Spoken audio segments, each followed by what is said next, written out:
right, welcome back everybody to Dial P for Podcast. This is episode 3. I am Patrick Ripoll, your host, and what we are doing is we are watching the work of Alfred Hitchcock, almost every feature film, chronologically. We're watching 4 a month. We're recording about them after we watch them. We're bundling them together once a month. And then if you come by the last day of every month, like you have this time, you will get 4 discussions. Discussions? No, it's just me. 4 monologues about these Alfred Hitchcock films. We're discovering it together. For the month of March, we are going to be doing The Skin Game, which is what I'm going to be talking about in just a moment. Rich and Strange, 17, and then The Man Who Knew Too Much, which is a big one, right? The Man Who Knew Too Much is like, there's a lot of films we've already talked about. I've done 2 of these episodes already, and I've talked about a lot. I've talked a lot about how Alfred Hitchcock kind of emerged fully formed. Like you watch The Pleasure Garden, which is the very first Alfred Hitchcock feature that is available. The very first one he made is a lost film, but like the first one that is available, Pleasure Garden, you go, wow, this guy was already Alfred Hitchcock. You read short fiction that he wrote when he was 17. You go, wow, this guy was already Alfred Hitchcock. Pretty incredible. But The Man Who Knew Too Much, which we'll be talking about at the end of this episode, is like when someone makes a Hitchcockian film, they are doing something that resembles The Man Who Knew Too Much. Like we have reached into the point where he has refined his thing into its own genre that can be sort of endlessly duplicated and imitated. So we now in March are really getting into the meat of things. But another thing we're doing here on Dial P for Podcast is we are tracking the year in the news by talking about the top headlines on the New York Times. It is March 3rd, when I'm recording this. When you're listening to this, God only knows. But the top headline in the New York Times, Trump signals U.S. is prepared for long war against Iran. Now, let's talk about The Skin Game. Actually, let's talk about murder. In general, murder. What do you think about it? Pro or con? I was con, and then I listened to a lot of podcasts about it, and I'm kind of getting enthusiastic. What's my favorite murder? I was going to try to, off the top of my dome, do a parody of my favorite things from Sound of Music, which is not something I'm capable of, so I will not try. But murder, with an exclamation point at the end, is the 1930 Alfred Hitchcock film that I talked about at the end of last episode, and I was very frustrated by it because it is an early talkie. It is not the first talking Alfred Hitchcock movie. That would be Blackmail that came before it. But Blackmail was a silent film that got converted into a sound film. And so a lot of it is still very visual. Murder was the first Alfred Hitchcock movie, I believe, that was purely made for, with sound in mind. And it's a whodunit, and there's a lot of scenes of exposition where you are listening to a lot of heavy British accents and a lot of very low quality recordings. And, talking about ladies and I was pulling my hair out because I have a DVD that has no subtitles. And I felt like I didn't do a good job on that. So I actually rewatched it. This is the Alfred Hitchcock. This is the project where I'm watching 48 Alfred Hitchcock films. Some of them I'm watching twice. Murder turns out to be one of those. I went back to it and I said, I found a better copy. Still no subtitles, but better audio quality, better looking, and knowing the full shape of the movie ahead of time, I thought, I'm going to sit down, I'm going to really dial in, I'm going to see what I missed, and I'm going to give Murder a real fair shake. And it still sucks. It's still not good. I listened to what I recorded for the last episode, and I kind of still stand by most of it. It did not change very much. I didn't necessarily give it its due as far as, it is an incredible looking movie. It is very stylish, which is important to talk about because we're about to talk about The Skin Game, which is not very stylish, but Murder is, in fact, Alfred Hitchcock does not know what the limitations of sound are, and he is taking tropes that I'm not an expert on silent film, but the mystery movie, you don't think of that as being a silent film thing. You think about that as being an early 30s kind of thing, the mystery movie, and I wonder if the genre needs a detective who is constantly explaining something to someone else. It's the reason why Sherlock Holmes has Watson. There's a reason why Hercule Poirot has Hastings. And that is so you can have someone that you can just talk to and say, anyway, here's what my brain is doing. And silent movies, that kind of like heavy dialogue driven genre, just not really going to fly in the same way. So Murder doesn't work, but I think the reason it doesn't work is Hitchcock is still like discovering. And I don't think Murder is necessarily the first mystery film ever, but it is an early sound film, and the tropes had not yet been established. And I think Hitchcock is still looking for like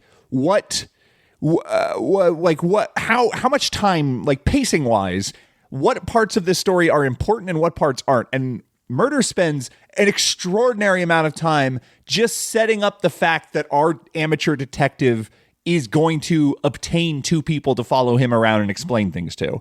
And there's like a 20-minute chunk of that movie that you could cut out and it would be the exact same movie. And it is about him basically interviewing someone to be his Watson, and it's very boring, and the mystery in general is not very good. So anyway, I stand by all that, but I did rewatch it. I did give it another shake, and I was informative when watching The Skin Game from 1931. The Skin Game is a film that is a sort of a drama about this old money family and this nouveau riche family in the English countryside.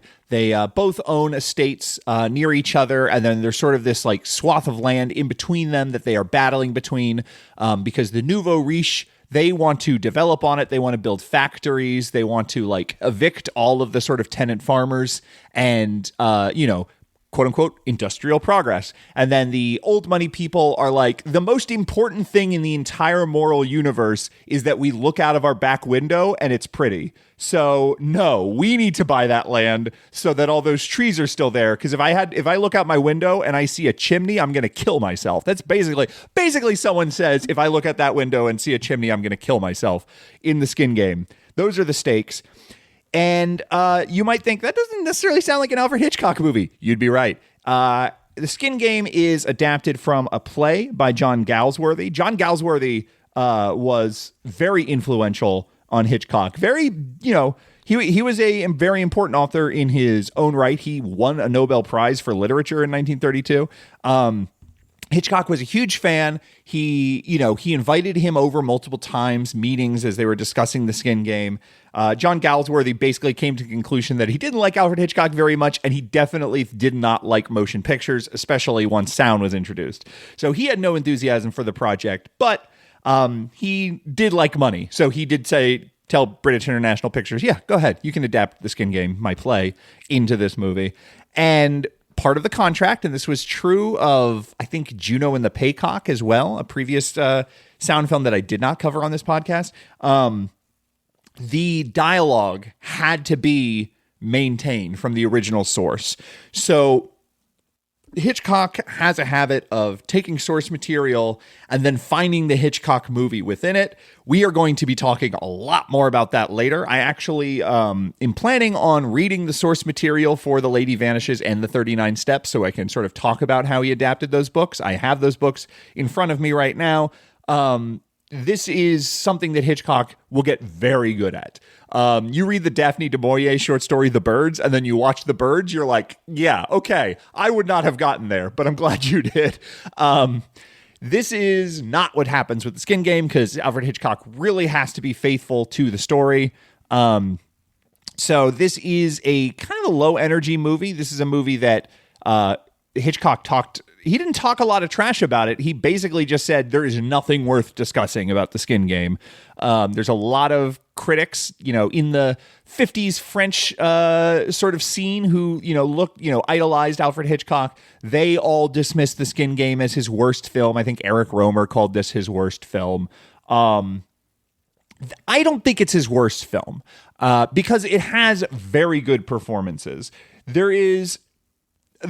We have the central issue of a story like this, which is I do not care whoever wins, we lose. The nouveau riche who want to bulldoze our natural resources so they can build factories. It's like if you for the past 10 years have perhaps looked at America's national parks and you have just dreaded the day that it's going to be called like FanDuel's Yellowstone Park or something, like you might look at that nouveau riche guy and go, fuck you. The thing that this movie does extraordinarily well, also old money people, basically, aristocracy, people who are born into privilege and believe that they are entitled to it. Like, fuck them as well. So you're not necessarily rooting for either to win. But I think the way Hitchcock pits them against each other, he does a very good job at making them, you hate them both, but you see where they are both coming from. And there is sort of this initial confrontation early in the movie when Mr. Hornblower, the nouveau riche are the Hornblowers, the old money are the Hillcrists.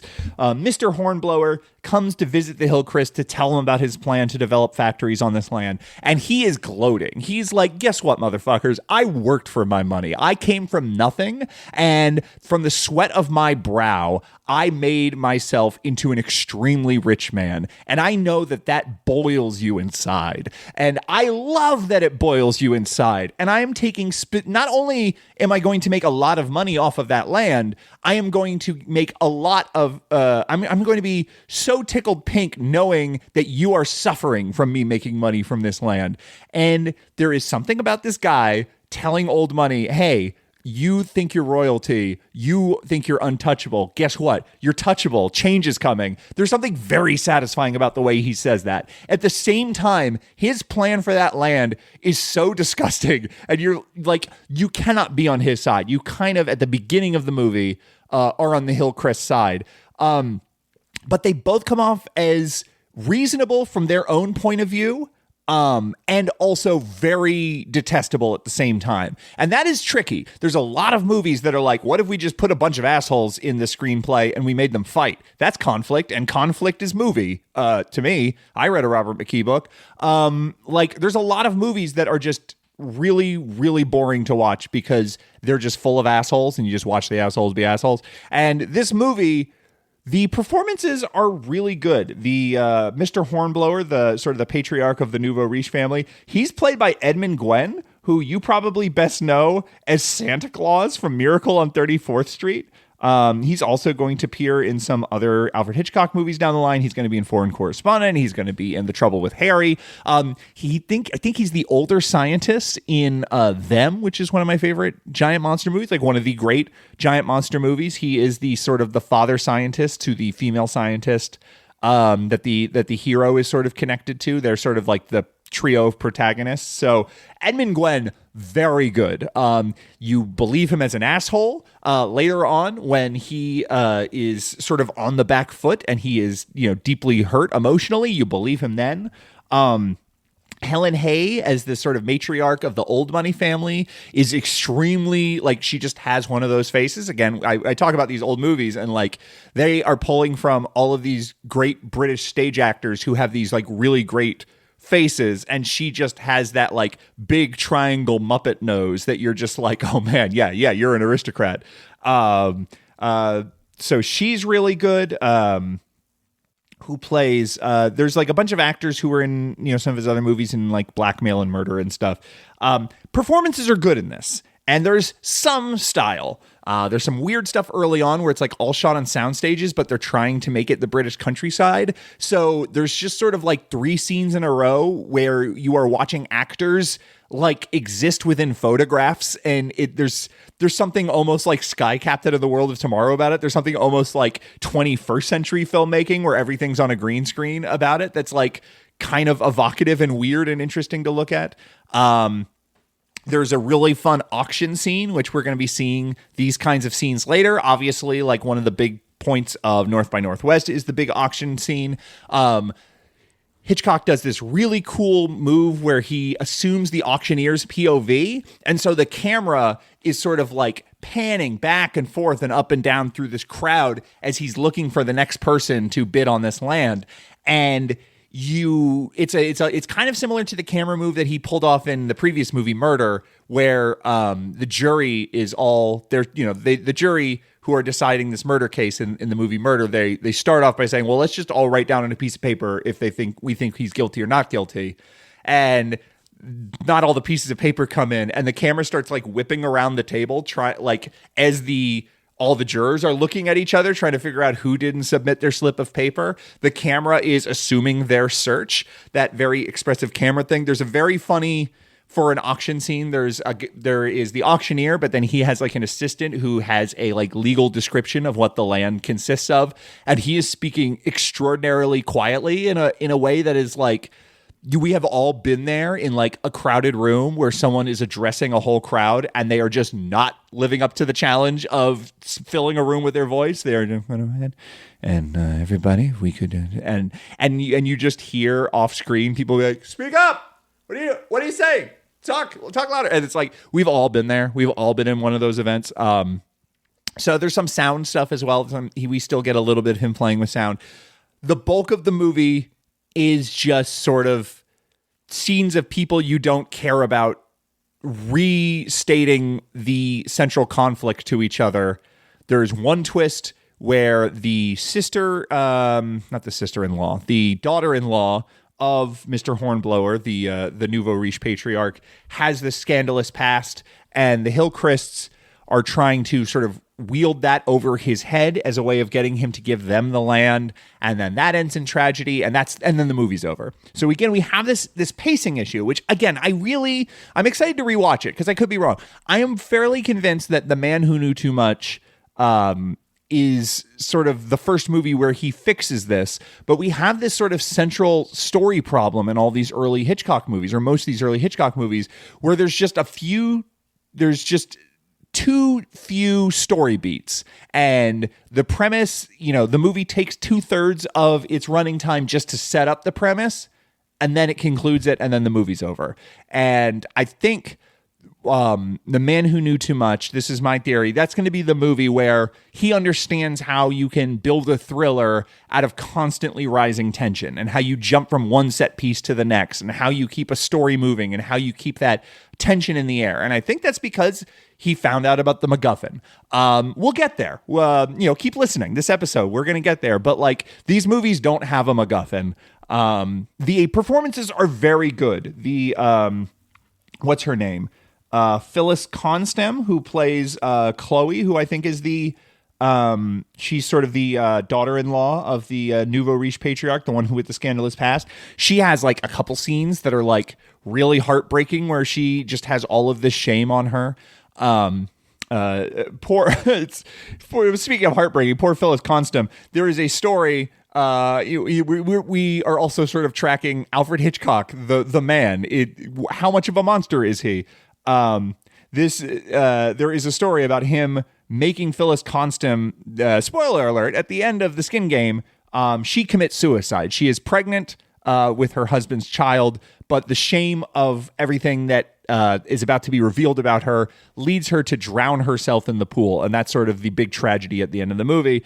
And Alfred Hitchcock made her shoot the drowning scene like 12 separate times, like a very grueling physical process of running into a pool and like diving underwater and floating and like having to keep your head underwater for a long time. And apparently Alfred Hitchcock just made her do it over and over and over again, basically tormenting her. And then that's not in the movie. She drowns off screen. We see them pulling her body out of the pool.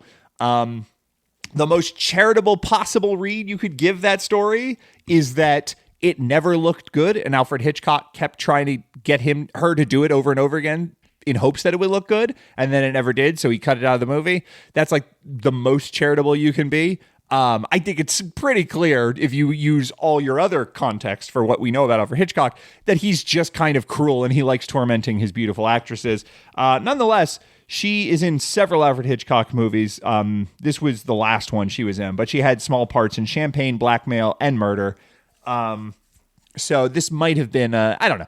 At a certain point, my speculation becomes unnecessary. But at any rate, worth mentioning that as we are sort of tracking the Alfred Hitchcock career. But Skin Game has a few moments of cool style. It has good performances. I do think Alfred Hitchcock has a way with actors in this movie that he doesn't necessarily. I just don't like the lead performance in Murder, but I think all the other performances in Murder are pretty good. I think all the performances in this are good, but definitely like forgotten for a reason, ignored for a reason. When Eric Romer says it's the worst Alfred Hitchcock movie, I wonder why Eric Romer thinks Easy Virtue is better. But it's certainly the bottom three that I've seen so far. But that's okay, because next time we're going to be talking about Rich and Strange, which I know nothing about. That's from 1931 as well.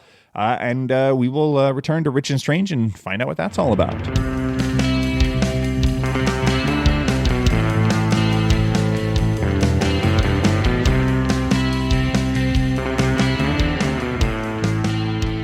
Welcome back to Dial P for Podcast. It is Thursday, March 12th, as I'm recording this.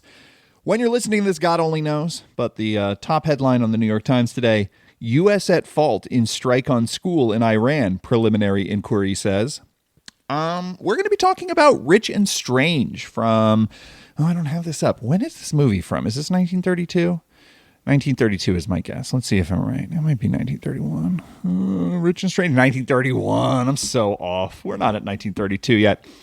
Year is important here because Rich and Strange is a sort of preliminary entry into the screwball comedy genre. I think when people talk about screwball comedies, they are usually sort of referring to like a movement in comedy films that are happening like it kind of starts more in like 33 or so. I forget the name. There's some like Claudette Colbert movie that is like the official first screwball comedy or whatever. But screwball comedies, the sort of like fast-paced, manic, mistaken identity, irreverent, kind of, super bantery, all about momentum kind of comedy, a lot of like battle of the sexes kind of stuff that really sort of reigned supreme in the 30s.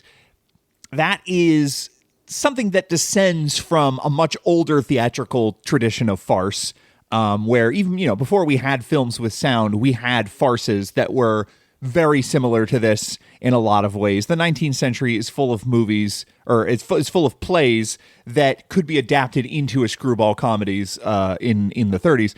So this is not saying Hitchcock invented the screwball comedy, and this is not even saying that Rich and Strange from 1931 is a screwball comedy, but it has that feel. The plot is about a middle-class man who feels stuck and bored with his life. And he comes home and he tells his wife, guess what? I feel stuck and bored with my wife. And she goes, well, we did get this letter. And he opens it and immediately discovers that he just inherited a ton of money. Weirdly, his uncle didn't die and give him the money. His uncle said, I'm not going to wait for you. It was a letter saying, rather than make you wait for me to die to get the money that you would inherit, I'm going to send it to you now because I know that you feel stuck and bored with life. It's almost like the uncle heard the previous scene and then quickly like sent that letter out while they were talking. It's like so manufactured in a way that, again, this is like part of the screwball comedy thing. It's very irreverent.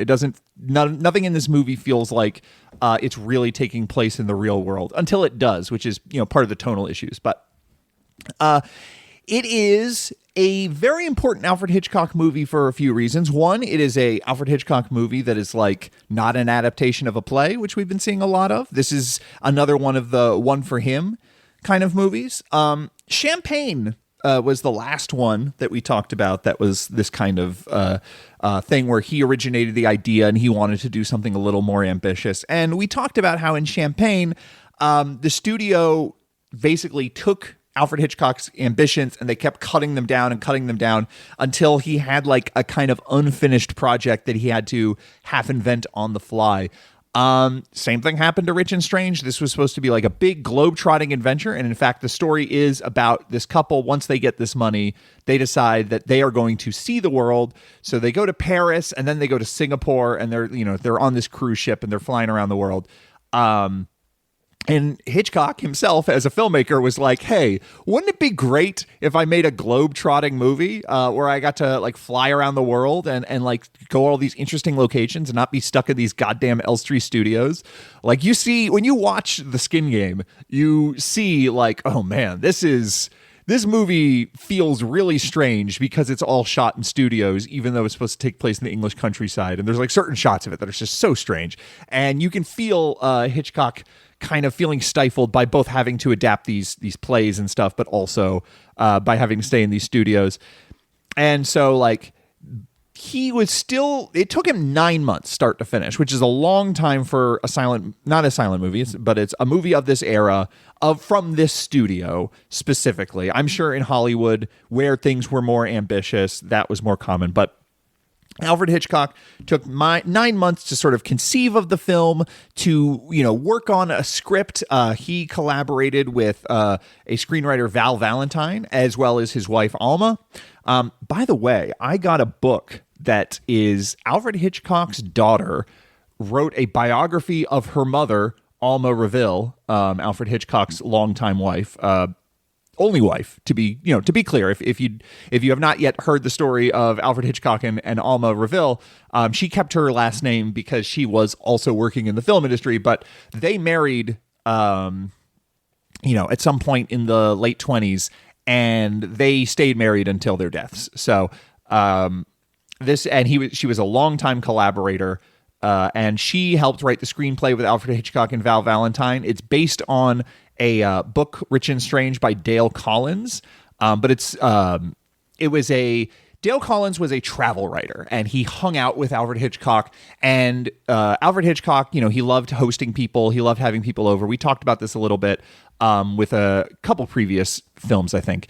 And so Dale Collins was just sort of like living with the Hitchcocks, and they were all talking about this Rich and Strange project. And the book Rich and Strange was published alongside the movie. So it wasn't like an established book that he then adapted. This was sort of like a 2001 A Space Odyssey situation where Arthur C. Clarke's book was sort of made in collaboration with Stanley Kubrick. He made a book, Stanley Kubrick made a movie, but both projects came from them collaborating together on this thing, 2001 A Space Odyssey. That is what Dale Collins' Rich and Strange is like. Val Valentine was a prolific, if not particularly well-decorated British comedy writer. And they spent a long time working this out. So Alfred Hitchcock, he's trying to pitch this to the studio because we are once again getting to the point where the studio is like, the transition to sound is so expensive. We're trying to save money any way we can. Let's like really start crushing down old Alfred's ambitions here. So Alfred sent out, second unit photographers to shoot all of this footage of like Paris nightlife and stuff like that.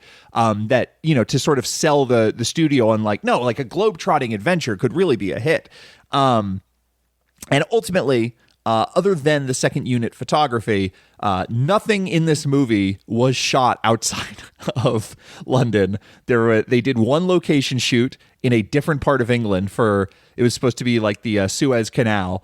It was like a scene where they were all bathing by the beach or whatever, and it was so cold, and all the footage turned out so bad that it was cut from the movie. So nothing in Rich and Strange was actually part of a globe-trotting adventure. But the overall structure of Rich and Strange, of this like man and wife, husband and wife, I should say, who are sort of going on this adventure together and like being bowled over by circumstances together, and not seeing eye to eye and coming apart and then coming back together at the end. All of this is very much just sort of like I called it pseudo-screwball, and that is like the main feeling you have when you're watching this is you're like, okay, this is not nearly as good as It Happened One Night. It Happened One Night, right? Why am I blanking on names right now? It Happened One Night. Yes, It Happened One Night from 1934. Like maybe the example of bringing up Baby, but It Happened One Night won Best Picture. Like that's a really big screwball comedy, and that is a travel movie about these characters who are kind of stuck together and have this sort of battle of the sexes relationship as they travel America. You watch Rich and Strange and you feel like, okay, this is like an early run at It Happened One Night. But it's so much weirder than that because there's all these weird silent movie touches. Like the opening of the movie is like full blown like silent movie. There's sound effects and music and stuff, but like there's no dialogue, and some of the footage is undercranked, and it has that silent movie feel. and there are like little inner titles breaking up the story. Like I kind of get the feeling that this was like a movie that didn't quite come together because the budget kept getting cut and like the ambitions had to change and all of that. So there are sometimes these title cards that come up and they kind of feel like silent movie inner titles. But I think they're just a way of sort of organizing the footage of the movie in a way that gives it more logical structure. We just recorded an episode of 96 Greers yesterday that you'll probably have access to by the time this goes up. You will actually, yeah. So we just recorded the episode on Everything to Me on 96 Greers, which is the other podcast I have with my podcasting partner, Barry, where we watch all the films of Judy Greer. And that has a lot of like weird arbitrary chapter titles interrupting everything. And it's very clear that it's like, well, the director made a movie with no real story and no real structure. So the only way she had of like moving from scene to scene was by just inventing these like really stupid chapter titles. And it makes me think of like Clerks. Clerks works more because Clerks is like kind of more explicitly and upfront a like episodic kind of a story. So Clerks to me is, that to me is like the best example of this sort of thing. And Rich and Strange, it comes across as like almost like we're going back to blackmail, like it's a hybrid silent sound film. So the main meat of Rich and Strange is that once they are on this cruise ship, Fred and Emily fall in love with other people. And because Fred is very seasick, and this is, I think, a plot point of Champagne as well, early on, and this is also the story of how Alfred Hitchcock proposed to Alma. They were taking a ship back from Germany, and she was confined to the cabin, and she was like really, really seasick, and he proposed to her, and the joke he tells when he tells the story is like, I cornered her while she was sick, so she couldn't run away and say no. But he keeps returning to this idea of, I mean, obviously, like infidelity and class are like the two preoccupations of all these fucking movies that we've watched so far. And I don't know enough about the British film industry at this point to say, like, is this an Alfred Hitchcock thing? Is this a British film industry thing? I know England in general is like way more aware of and obsessed with class differences, especially in the early 20th century, than America. So like this might just be, that's just sort of how the culture was. Or it might be like Alfred Hitchcock just being like more and more into this cuck thing, which I think like in I think maybe when The Pleasure Garden, the very first movie that we watched for this, I was like, is Alfred Hitchcock a cuck guy? We got to look and see if this cuck thing keeps coming up. Guess what? It keeps coming up. So the husband is sick in bed. She meets this like dashing captain who is very wealthy. They're not even wealthy really, because they're taking this money and they're spending it all on this trip. So they're living as if they're nouveau riche, but like there is this sort of understanding that when they get back home, they're going to go back to their humdrum middle class lives, and they're just going to have this sort of grand story of this world adventure to tell. But she meets this guy, and he's like very old money, and he's very charming. And there's this like class thing about like she is not, something that is attractive about him is that this world that she has just dipped her toes into, he lives as part of it, and he's very interested in her. I should say that the lead actress in this movie is Joan Barry, who did the voice of the main character in Blackmail. I can't get it all that right now. Go back and listen to what I had to say about Blackmail to understand why the main character had a different voice actor and actor. So Joan Barry meets this guy who is very dashing and charming, and then they start a sort of a little bit of an affair. And then when her husband is finally well enough to be on his feet, he starts getting a little anxiety about this new friend of his wife's, but then quickly meets this like very exotic looking woman that she presents herself as this like royalty from this I think it's like ambiguous what country she's from, but she's exotic Eastern European royalty is basically the idea. And he is immediately like, oh man, she's hot. Okay. And there's this like really interesting thing going on that if I had like two movies that weren't movies from the 30s to sort of describe this to you, like if you're not someone who watches a lot of old movies, two movies that you may be familiar with that this kind of feels like these two movies smashed in together is Lost in America, which is the Albert Brooks movie where he is so sick of his advertising executive job that he takes his nest egg, he buys an RV, and they're just going to be RV people, him and his wife. And then there's also Flirting with Disaster, which is the David O. Russell movie. One of my all-time favorite screwball comedies. Not a David O. Russell guy, but I do love Flirting with Disaster.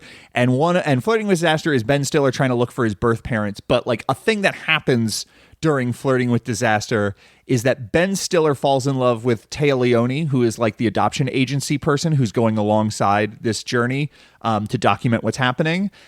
He falls in love with her, and then his wife falls in love with Josh Brolin, who plays like this cop who she knew from her past, like they went to high school together or something.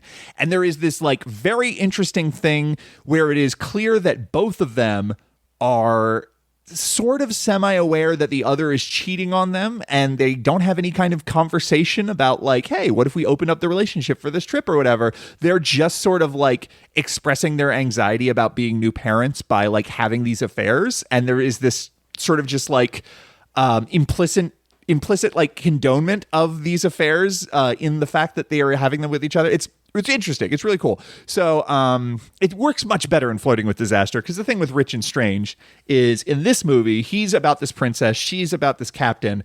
This movie plays those relationships completely straight. It turns it into melodrama. It really plays like The Ring or something, the love triangle in the silent film, the Alfred Hitchcock silent film, The Ring.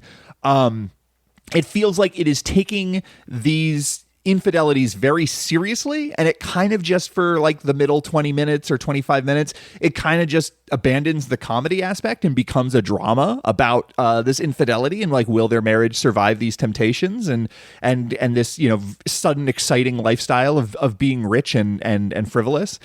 And then at the end of the movie, it becomes like this really like increasingly silly, increasingly irreverent, increasingly racist screwball comedy once again. But the middle of it, this isn't a movie that works wholly. This is a movie that's so strange and so weird because it is trying to do all of these different things, and because it is so like kind of pieced together from all these different conceptions of what the movie could be, that it's you can't take your eyes off of it. It's Alfred Hitchcock, and Alfred Hitchcock engaged with the material. This is not a easy virtue situation where he's just sort of like, oh yeah, I guess there's infidelity, whatever. Like, he is really having a lot of fun setting up visual gags. That whole like silent movie opening sequence where the husband sort of looks around modern life when he's stuck in the subway with all of these other middle class schlubs, and he's just like, ugh, God, I can't stand this shit. Like, all of that works. I would not call Alfred Hitchcock like a great comedy director.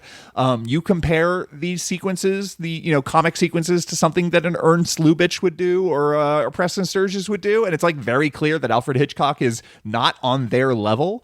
But I have seen worse screwball comedies from the 30s. I have seen comedies from directors who had a worse touch. And Alfred Hitchcock's having a lot of fun. There is the early sequence where the couple get rip-roaring drunk and they go to a like burlesque show in Paris, and the wife has this very funny moment where the curtain goes up and these like scantily clad dancers come out, and she thinks that the curtain went up too early because they hadn't finished getting dressed yet. And then there's like a certain point where like the star dancer starts walking down these steps, and she's wearing this like very revealing sheer top that I'm pretty sure there is like nudity in this movie. Like, I'm pretty sure you can see her bare breasts during this sequence, and I would imagine this is like part of the second unit stuff that got shot before. I could have been imagining things. Maybe it's just like a particularly sheer top or whatever, but it's like she like this wife, like she's in the audience, and that she just sort of like her hand goes to her chest like, oh boy. Like, well, I'm not, yeah, she's the professional. Those are professional breasts. I have like a middle class amateur breast compared to this Paris dancer. So like there's like a lot of that body Alfred Hitchcock humor. The scene where they like get back to their hotel room and they're both staggeringly drunk and trying to get into bed is like very good physical comedy. So it's not a movie that just like totally fails by any stretch of the imagination. There is this really funny I forget her name. I'm going to look this up because there's this one character who is also on this trip, and she keeps trying to insert herself into the social life of all these people, and she's like this like nebbish kind of weirdo. And she's very funny, and every time she appears, it made me laugh. This is Elsie Randolph playing Miss Emery. Elsie Randolph in this movie is like a funny supporting character. The issue is that it does just kind of like stop being a comedy in the middle in this whole second act so that this couple can sort of hash out their differences. And ultimately, it's not very satisfying because what we find out is like the wife is like has morals and she's like, I can't do it. I can't leave my husband. This is I know we kissed on the deck and you are like handsome and rich and I'm really into you, but like ultimately I love my husband and I'm not going to leave him for you. And the husband is like, well, I'm leaving my wife for this princess for sure because she's a princess and she's exotic and beautiful. And by the way, we had sex. There's like a sequence where they like abscond to his hotel room while everyone else off doing something else in the ship. So it's like they 100% had sex. And then his wife discovers that this princess is a fraud and that she's actually some like German shopkeeper's daughter, like pretending to be this princess. And it's only once the wife has like proof that's like, by the way, this woman just stole all of our cash. We don't have any of your uncle's inheritance left because she just ran off with it. And here's the letter where she confesses to that. Then the husband's like, well, okay, I guess I'm back with you now. What are we going to do about this whole cash thing? Like, it's really unsatisfying. It's not. There is, you hopefully see like the platonic ideal, and obviously these are, a lot of the sexual politics in these kinds of comedies are very dated. And the gender stuff is like worth critiquing in these screwball comedies. But typically what you want out of this is that the man's a little bit wrong and the woman's a little bit wrong, and they both kind of have to bend in the middle and make the relationship work.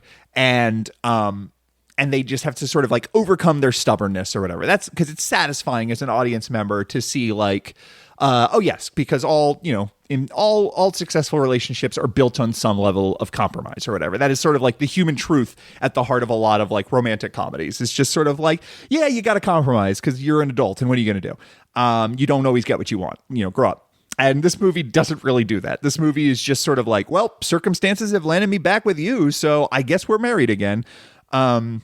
Then at the end, they are like, they don't have the money to take their cruise ship back. So they're just sort of like sleeping in this tiny room in this like, in this freighter. And then the freighter gets hit by a tsunami and starts sinking. Everyone on the freighter is dead or has already left.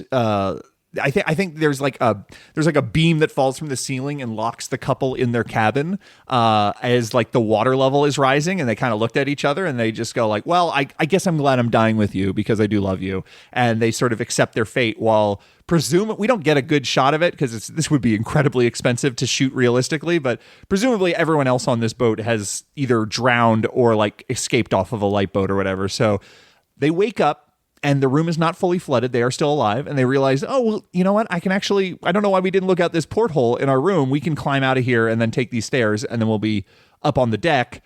So they're on this like dead ship and they like escape from their room and they are the only people on this ship. And then this like boat of like Chinese pirates or like salvagers come by and they just start looting the place. And it is like maximum like yellow scare, like gross, inhuman, like scavenger vulture type people as they very callously strip the ship of everything that's worth anything. The British couple, they climb onto the Chinese pirate ships, and it's like the Chinese pirates don't save them, but they don't necessarily mind that they're there. So they're just sort of like, okay, well, I guess we're here now. And as the freighter that they were on starts to sink, one of the Chinese pirates starts drowning, and all of the other Chinese sailors are just watching him. They're all like at the edge of the boat, making sure to watch him drown, but they don't save him. You know why? Because they're inhuman. They don't have civilization. Gross. And then later, the sailors feed the couple, and they're like, "Oh, this is very good." And then they look up and they see like the skinned hide of a cat. It is so fucking racist, and it's like that's what the movie ends on. That is the final note of the movie.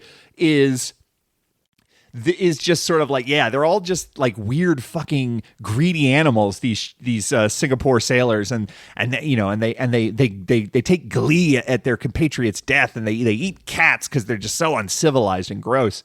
And then there's this like weird, again, it's like this Hail Mary throw for profundity where like a woman on this Chinese pirate ship gives birth.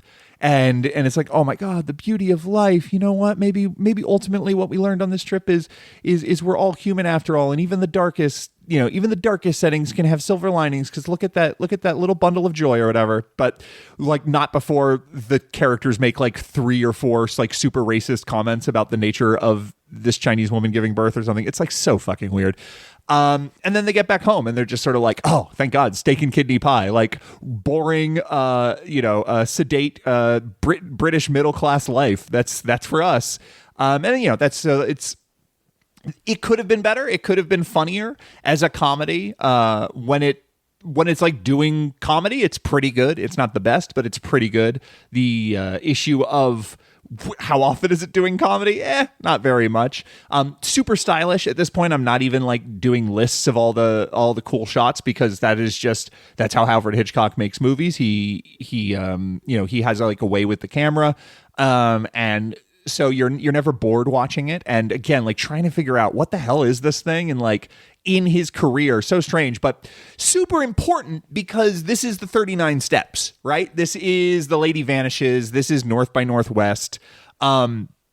This is paced in a way, like the frequency with which, plot events occur and plot changes occur and there are twists and things move forward is like, we're finally at where it feels like a Hitchcock movie. We're finally at where the whole thing feels kind of taut.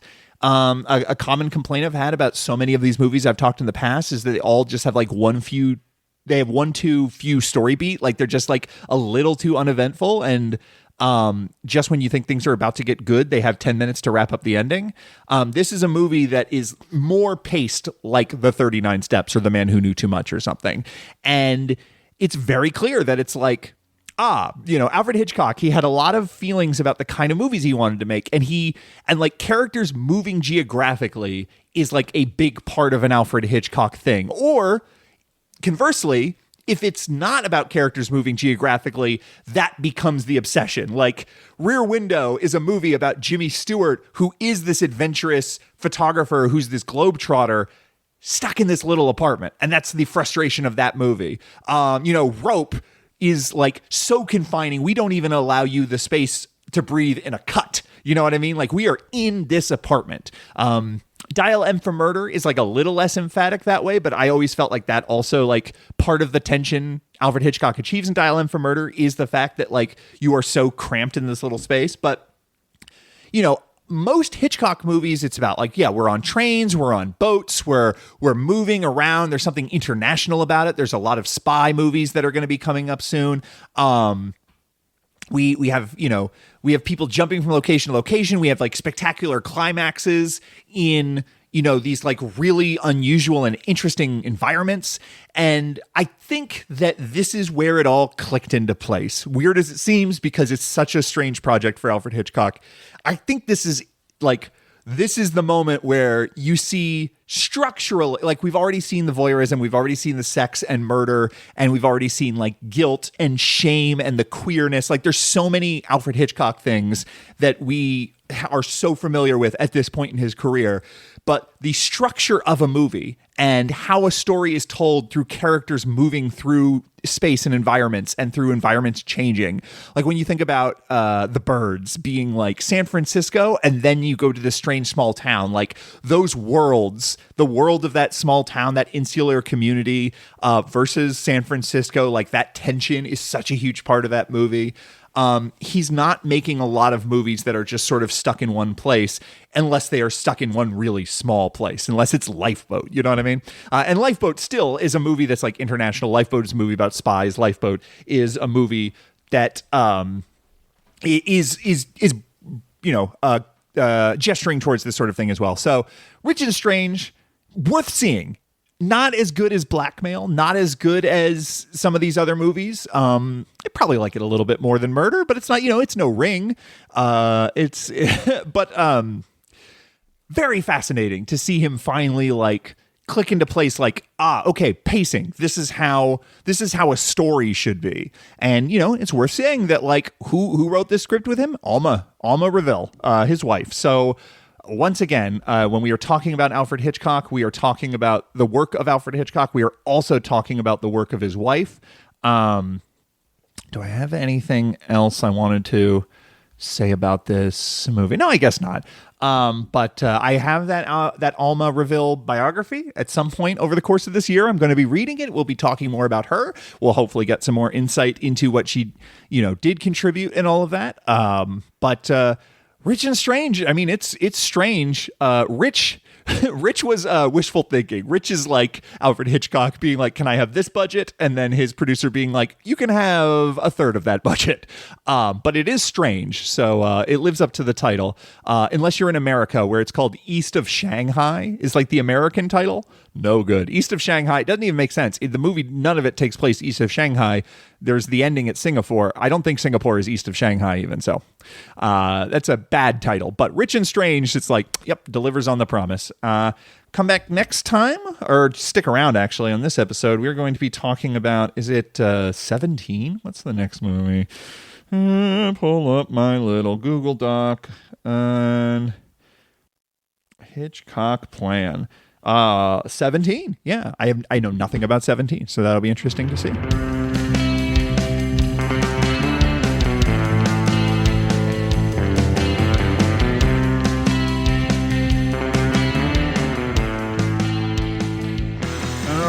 We are back. It is March 22nd as I record this. When you're listening, God only knows. But the top headline on the New York Times: high gas prices driven up by the Iran war loom over the midterms. The war has complicated the Republican message on affordability. Democrats see an opportunity to drive their economic message while tying President Trump to an unpopular overseas conflict, which is just like a fascinating... some overseas conflict that the Democrats want to tie to Donald Trump. Who knows why? They're those crazy Democrats. Just fascinating way to frame this. Anyway, we're talking about number 17, and as we stare down the barrel of maybe the ending of all things, we're thinking about the end of Alfred Hitchcock at British International Pictures. This is the last movie he would make for the company in 1927, I want to say, maybe 28. He did The Ring there. Walter Mycroft, who was part of Alfred Hitchcock's little film society group, and he was a newspaper man. He went on to become the sort of head of the story department at British International Pictures. He knew Hitchcock and was like, this guy is the guy who's going to... he's going to be the future of film. We need to get him on board. And so the whole story of Hitchcock at BIP, of them like offering him the moon and all this freedom and all this money, and him sort of stepping up these budgets, making these more ambitious films. The Ring, which he wrote with Walter Mycroft. If you ask Walter Mycroft, he wrote the whole thing. Like that is a movie that has like an ambition and a scale that you don't see in the earlier Alfred Hitchcock movies. This doesn't last, because the thing about a movie studio is they love to own things. They don't like to spend money. So the idea of like, we got him, the British wonderkind, the German expressionist British director Alfred Hitchcock, this kid, he's the future, and he works for us. And then you come to terms with the reality of like, oh fuck, oh god, I have to be Alfred Hitchcock's boss. That guy's an asshole. It's like, because Alfred Hitchcock, he has no respect for authority, and he's constantly trying to push for more, and he's constantly pulling pranks on people and taking longer and longer to write these scripts. The budgets keep getting bigger as he wants to do these globetrotting adventures like Rich and Strange and stuff like that. So BIP and Alfred Hitchcock's their relationship did not stay so nice. And number 17 comes at the end of it. Walter Mycroft, he graduated from being head of the story department to sort of being like the head of all production. So he became Alfred Hitchcock's number one enemy. They were pretty close at some point, I think, but by this point they hated each other. There is a story that Alfred Hitchcock was assigned to do this sort of like upper class romance kind of film. And Hitchcock expressed great interest in it. He was like, oh, such a change of pace for me. This is really actually the kind of thing I want to make right now. And Walter Mycroft goes, oh, never mind. I'm taking that away from you. I'm making you make the number 17 instead. There's also a story that it's like that all went down because Alfred Hitchcock was doing reverse psychology and was just saying like, oh, no, don't give me number 17, the thriller that is full of, dark comedy. And there's like a body that just pops up and it all takes place in a spooky dark house. And there's, lots of lights and shadows and stuff like that. I'd hate it. Number 17 is a old dark house comedy, which is a subgenre of horror film, of comedy film, that, I don't know the last time anyone made one of these, but it persisted for quite a while. They were still making some old dark house comedies in the 70s and even I think in the 80s at some point. Transylvania 5000 could be a old dark house comedy maybe. That was like a throwback movie, but Cat and the Canary is the one the Old Dark House is the greatest one. That's the James Whale 1932 film that he made after Frankenstein. But Cat and the Canary predates it, the silent film, and is, I think, like where a lot of the inspiration for these movies comes from. And it's just sort of like a bunch of people in an old spooky house, and you don't exactly know who they are, and they don't exactly know who each other are, and they don't trust each other, but there's something strange going on. And is it a ghost, or is it Scooby-Doo style shenanigans? Scooby-Oo, another like pop cultural thing that the old dark house comedy, the life of it was extended greatly by Scooby-Doo being this sort of ongoing media franchise that, just seems to never go away. I think kids these days, like if you talk to a teenager, or if you found a teenager who had like a familiarity with these tropes, they probably got to them through some kind of Scooby-Doo. That would be my guess. Or is modern Scooby-Doo always pitched at adults now? I can't follow all that crap.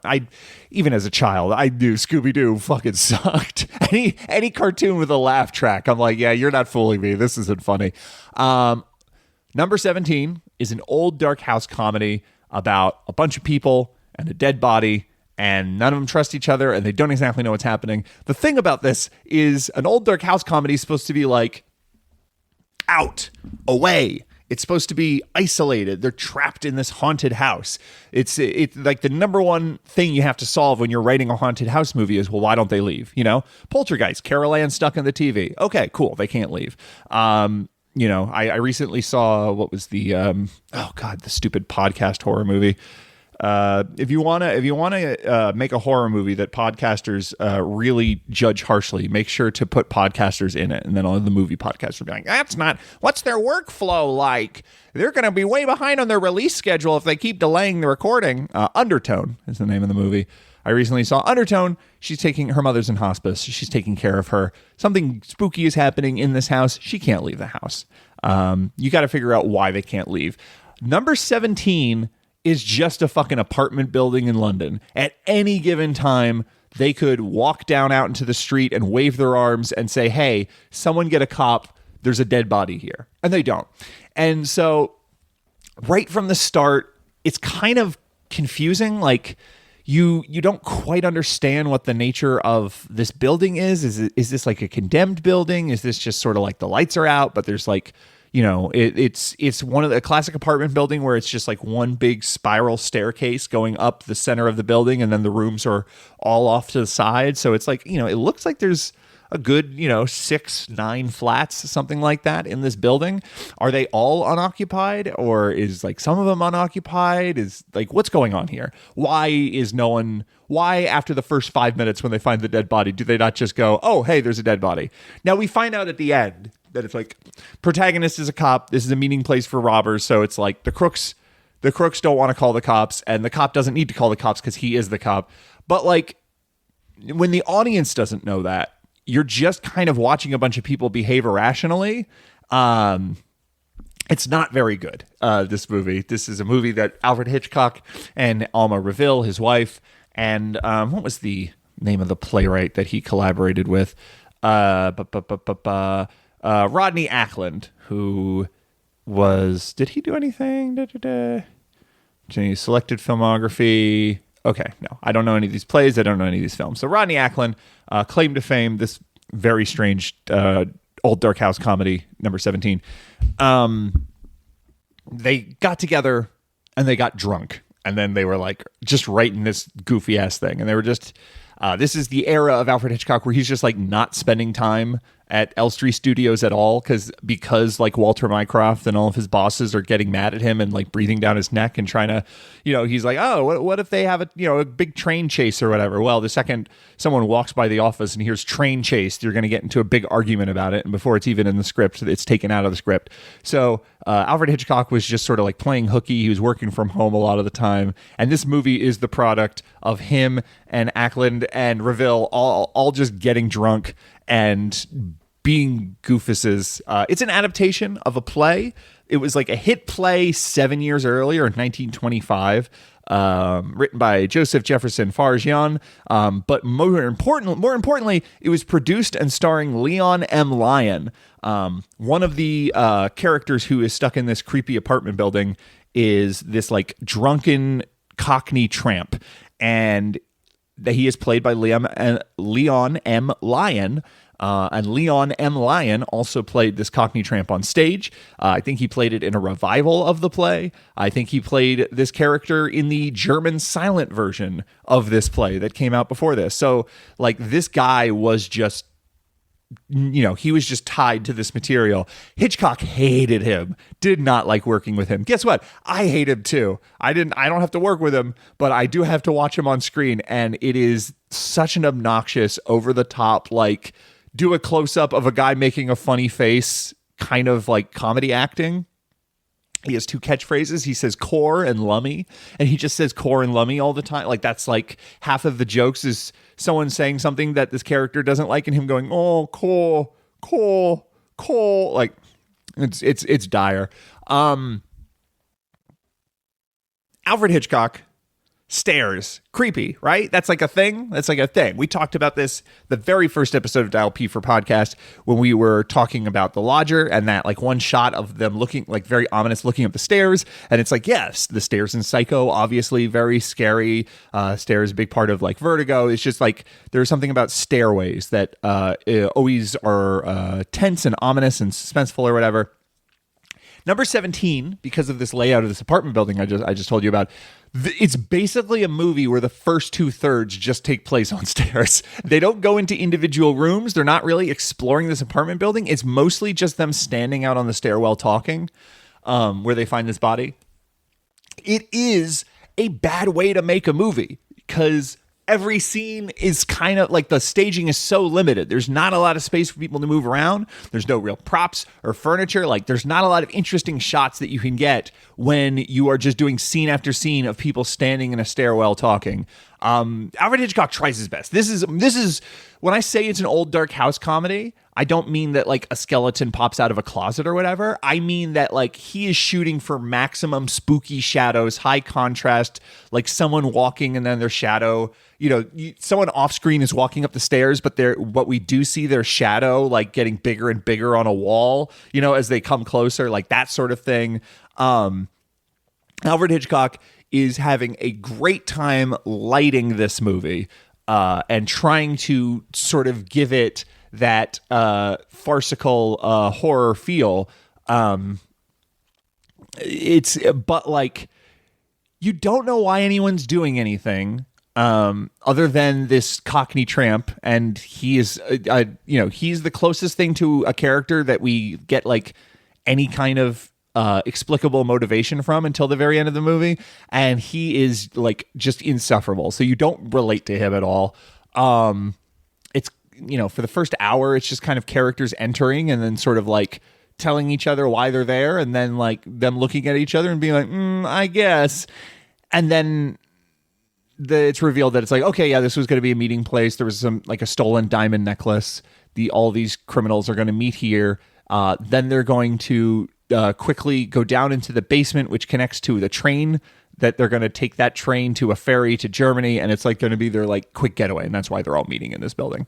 And it turns out that like the dead body is not dead. It's like this police detective who has been staking out this building, who got knocked out by, I guess, one of these criminals. But it's so hard to follow, and you don't care about what's happening because, like, ultimately the stakes are I don't think we even know, like, whose diamond necklace this is. It's not like they stole it from a museum and it's, Queen Elizabeth's pearls or whatever. Like, I don't know, Queen Elizabeth's pearls. What the fuck am I saying? I'm saying, but you know what I mean? Like, it's not like an exciting MacGuffin, this necklace. It is a MacGuffin, so this might be the first MacGuffin in an Alfred Hitchcock movie. We've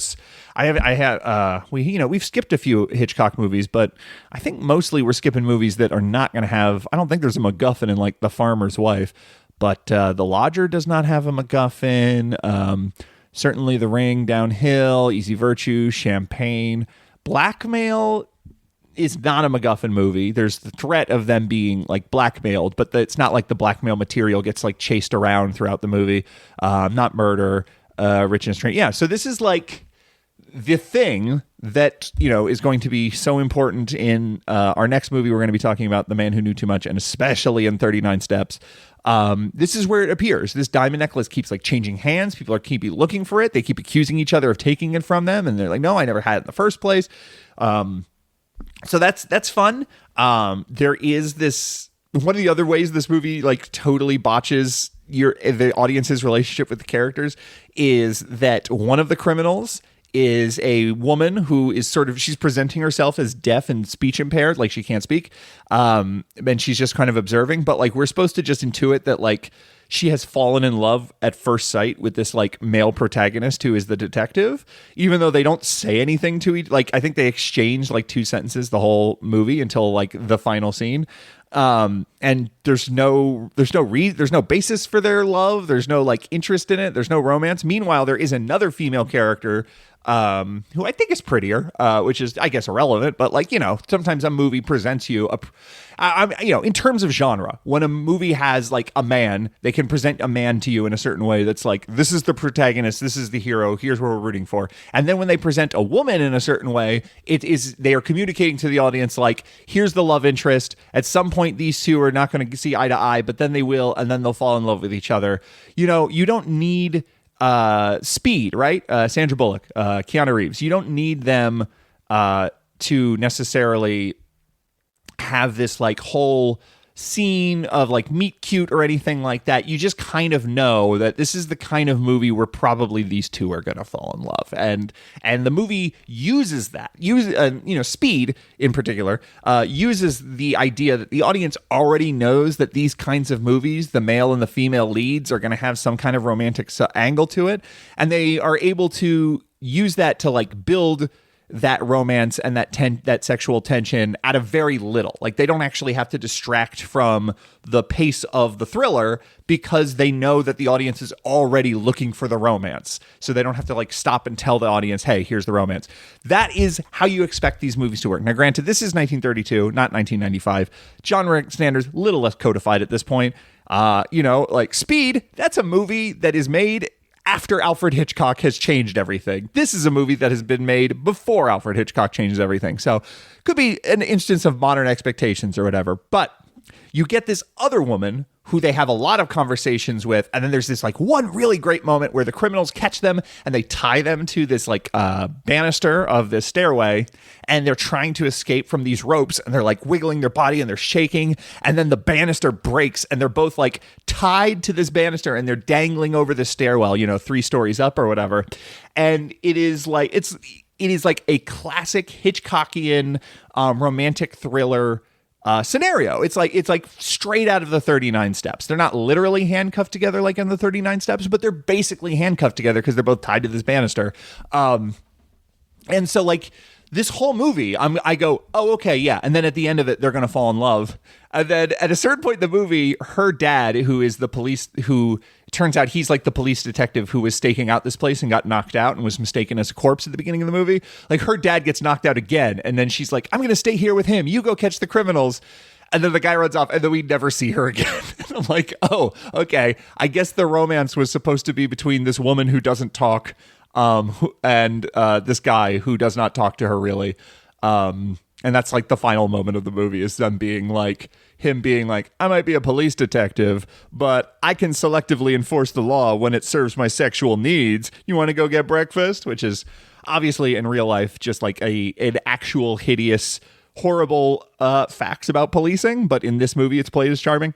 What are you going to do? It's 1932 farce. You can't expect too much of that sort of thing. But it is very strange that this and sort of like an indication of just how much none of the character stuff works in this movie, where like this love story gets tacked on and a different part of the movie that felt like it was going to be the love story, it just gets tossed away.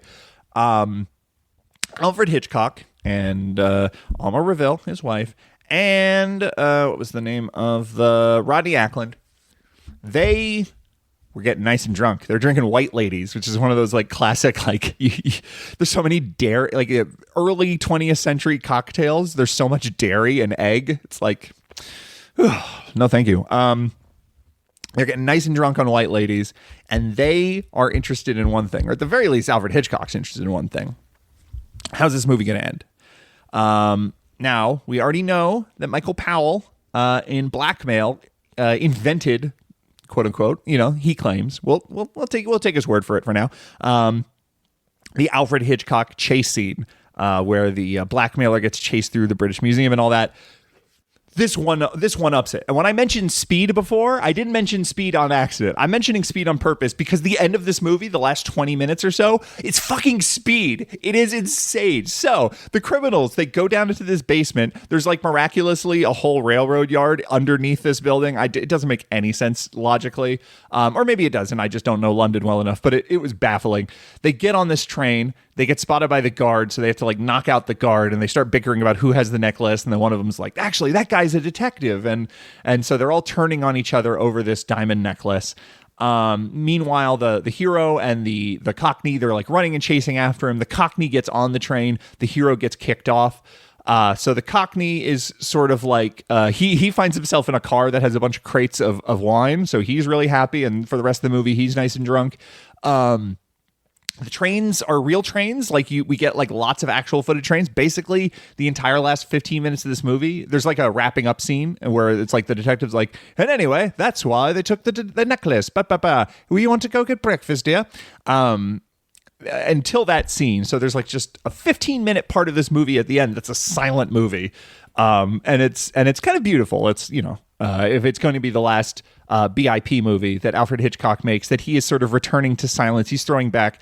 This is true. I'm sure all the way to Family Plot is Alfred Hitchcock is a visual storyteller and is influenced by his time making silent films. But this sequence in particular, it is a silent film in that there's no speaking, but it is a modern action movie. And when I say modern action movie, I mean the way it is shot and edited, it is virtually identical to Speed. It is basically 1990s action. It is that big, large scale, like public, destruction kind of a thing that you get in a lot of like post Terminator 2 action movies, where it's like a car chase is more exciting if it's actually happening out on the streets and stuff.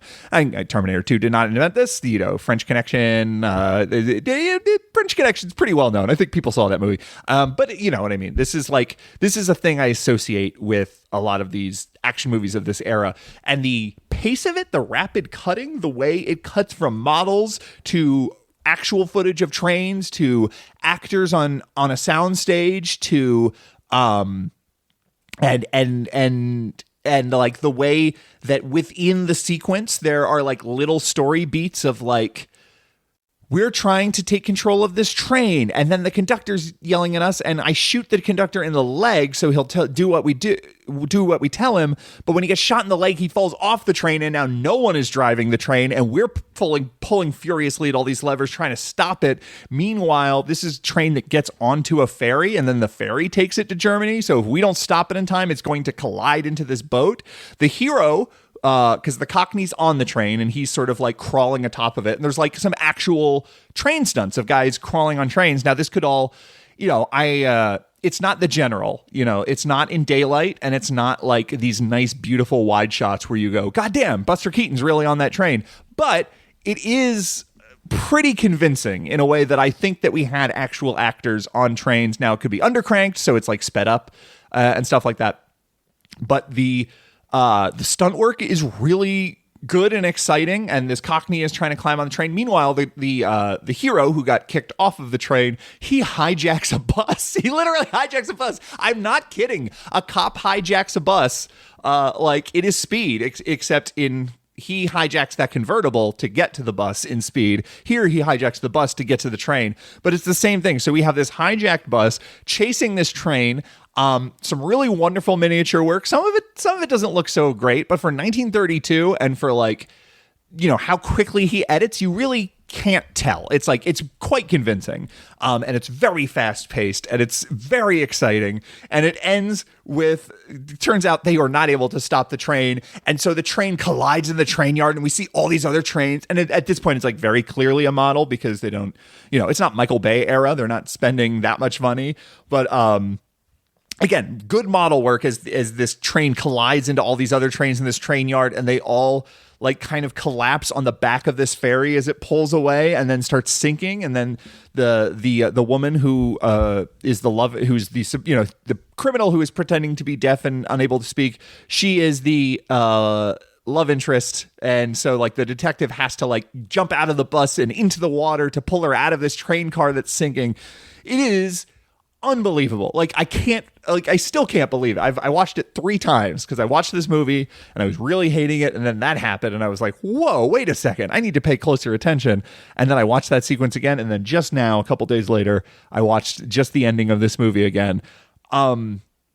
So number 17 kind of I think in my head, at least, I can't speak for anyone else. In my head, Man Who Knew Too Much. The next movie we'll be talking about, that's the one where you go, okay, all of the Hitchcock pieces are together. And I think it's quite possible I will watch that movie next and still feel that way, because that is a movie where it actually synthesizes into something coherent, where number 17 is a shitty movie that has a great final 20 minutes. But seeing that Hitchcock was doing this in 1932, that he was doing an action climax that really was the cinematic language of action movies as we know them now, that he was doing this in 1932 for material that he was not particularly enthusiastic about. He's obviously enthusiastic about this train chase, but it wasn't oh yeah, I have to pull out all the stops because this one's going to be my masterpiece. He was tossing this movie off, basically. He was done with BIP. He didn't care what bridges he burned. He was, there's stories where he was actively basically he hated the play, and he hated the Leon M. Lyon, who is the producer and star of the play. And so there's stories where it's actually Hitchcock was trying to sabotage this movie by making it excessively stupid, and because he was trying to point out how bad the source material was. It's a sarcastic movie. Some argue the idea that that movie has this ending, absolutely insane. Wonderful. Number 17 is free with ads a lot of places. You can find it on YouTube, free with ads and stuff like that. Jump to the final 20 minutes. You just can't believe it. How good the, editing and the photography and the mix of stunt work and models and everything is. It's just really beautiful. It's not, is it in my top 10 action sequences of all time? No. But is it in the top 3 action sequences of the 30s? Probably we're not getting another action sequence this good in 1930s Hitchcock. We'll have to keep watching. But this movie, I don't think anyone was particularly happy with how it turned out. Critics who hated the play, by the way. The play in 1925 was a hit, but it was a critical failure because it was so, it was just lowbrow and silly. Critics did not like this movie. It is not looked at fondly now. I think there are some who are Alfred Hitchcock is skewering the thriller as a form. This whole thing is actually postmodern in a Brian De Palma kind of way. It doesn't really work out that way. It's mostly just a Cockney guy saying core and lummy. But that sequence at the end, undeniable. Really, really, really cool. After this, Alfred Hitchcock got promoted at BIP. He was going to be producing other people's movies, which was kind of their way of hey, you have to show up to work. like on paper, this looks like a promotion.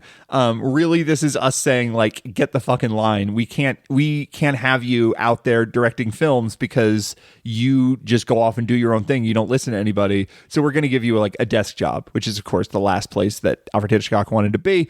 It was not very successful. He had 2 movies. One, he was constantly that he was like producing or whatever. He was constantly fighting with the director. And then the other one, I think, never even got made. It, like, the whole thing just fell apart. So Alfred Hitchcock's like producing career, not too great. I mean, the later we will, Alfred Hitchcock Presents is coming up. My understanding is Alfred Hitchcock had some sort of guiding creative, it wasn't just him pasting his name on someone else's show. I think it was to some extent, Alfred Hitchcock produced thing. We're going to have to learn more about that when we get there. But for the moment, it was like, okay, never mind. We're canceling your contract. And that was it. So Alfred Hitchcock was a free agent. There were lots of people curious, but at the same time, it was this strange situation he found himself in after the number 17, where he is known as this wonderkind. He's known as this like kind of savant filmmaker who's like breaking all this ground and everything and making these critically acclaimed movies. He also is a British filmmaker, which means that none of his movies are really making any kind of a splash in America. And so America is aware of his reputation, but he is not like considered like a big box office draw because no one in America wants to see these British movies. He got I don't remember if he got an agent or if he just started having meetings with agents or whatever, but it's one of those things where he had to flounder a little bit before David O. Selznick showed up. But David O. Selznick is going to show up a little later. I don't know if that's going to be the next episode of Dial P for Podcast or the one after that, but like Rebecca's coming up. So we are about to enter a very interesting period of Alfred Hitchcock's career, the in-between years before he like broke through to Hollywood and made it big. Come back. We're going to be talking about The Man Who Knew Too Much, which is just a masterpiece. It's just like straight up and down an unqualified masterpiece. So stay tuned for that.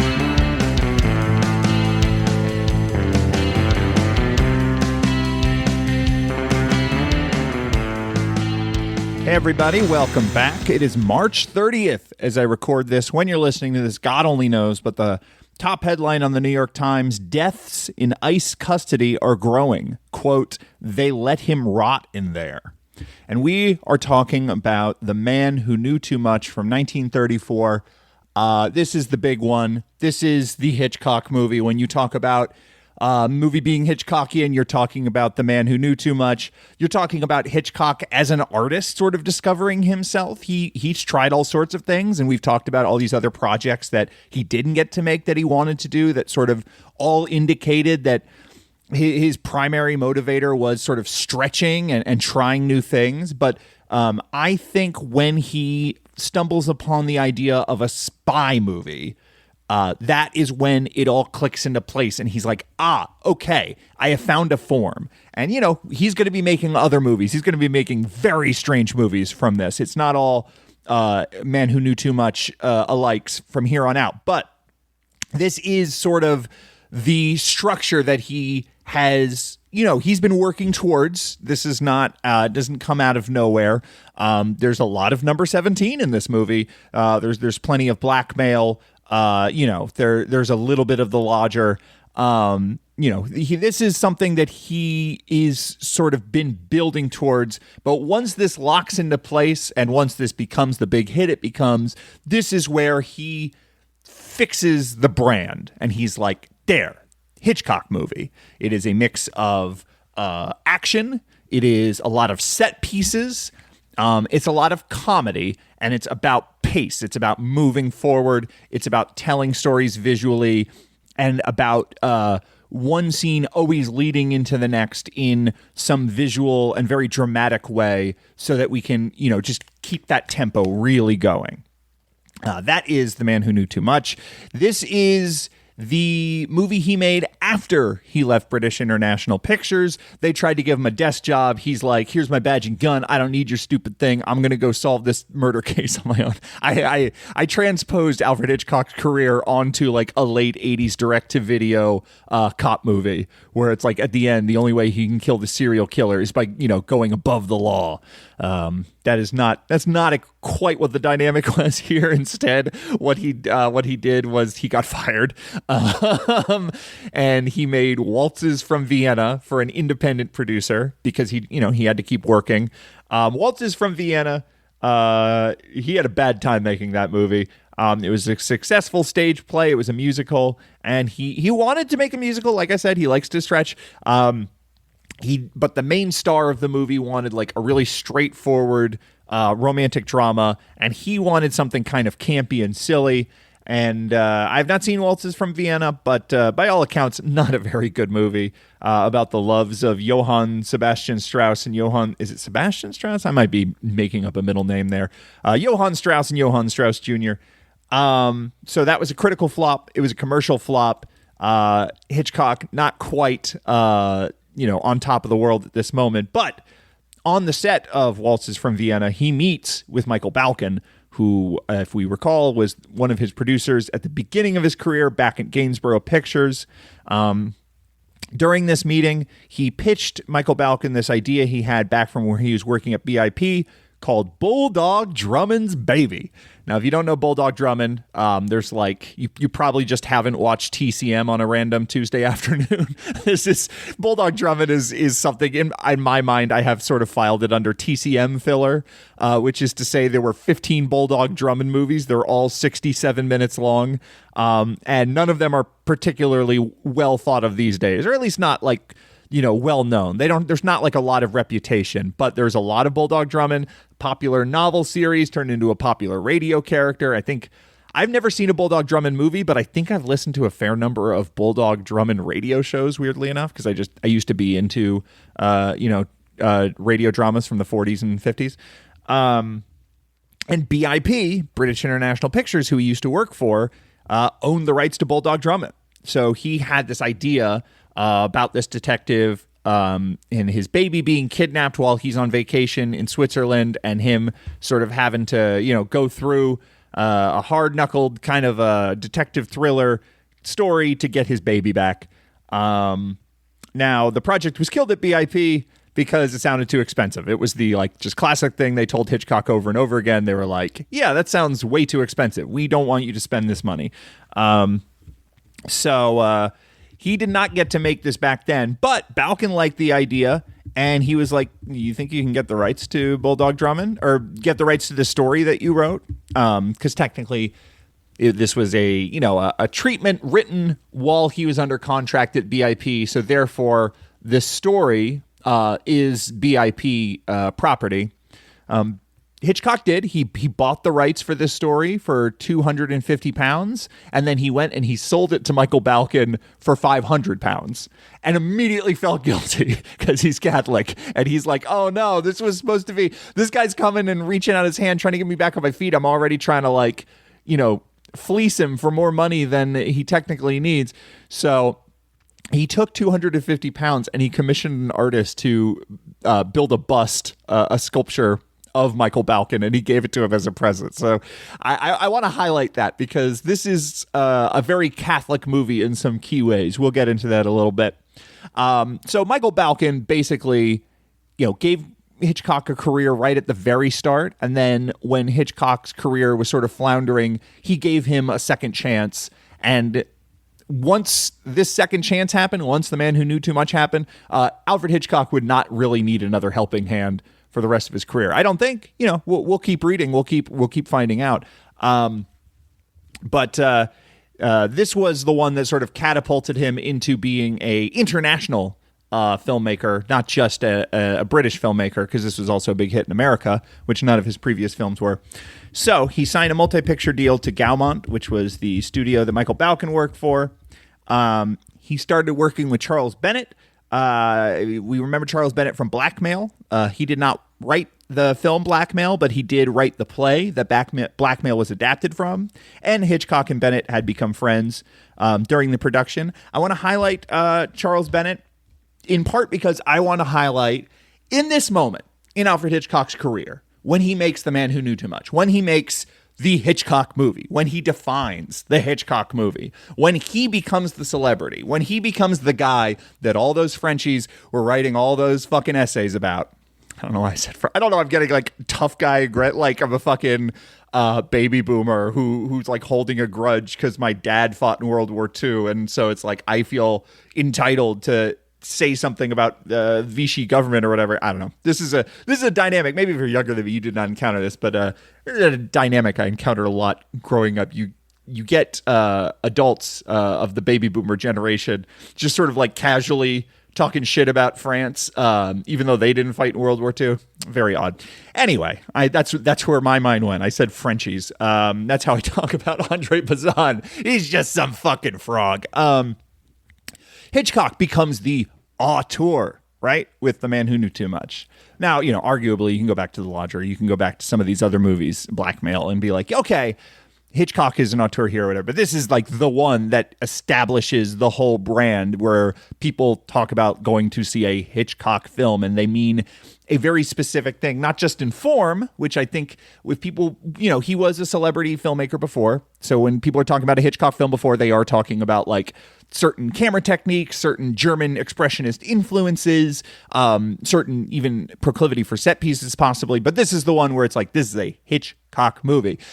In this moment, it is really, really important to highlight the fact that he is not the sole author of this. He does not have a writing credit on this movie. As far as I know, he never gets another writing credit on any of his movies.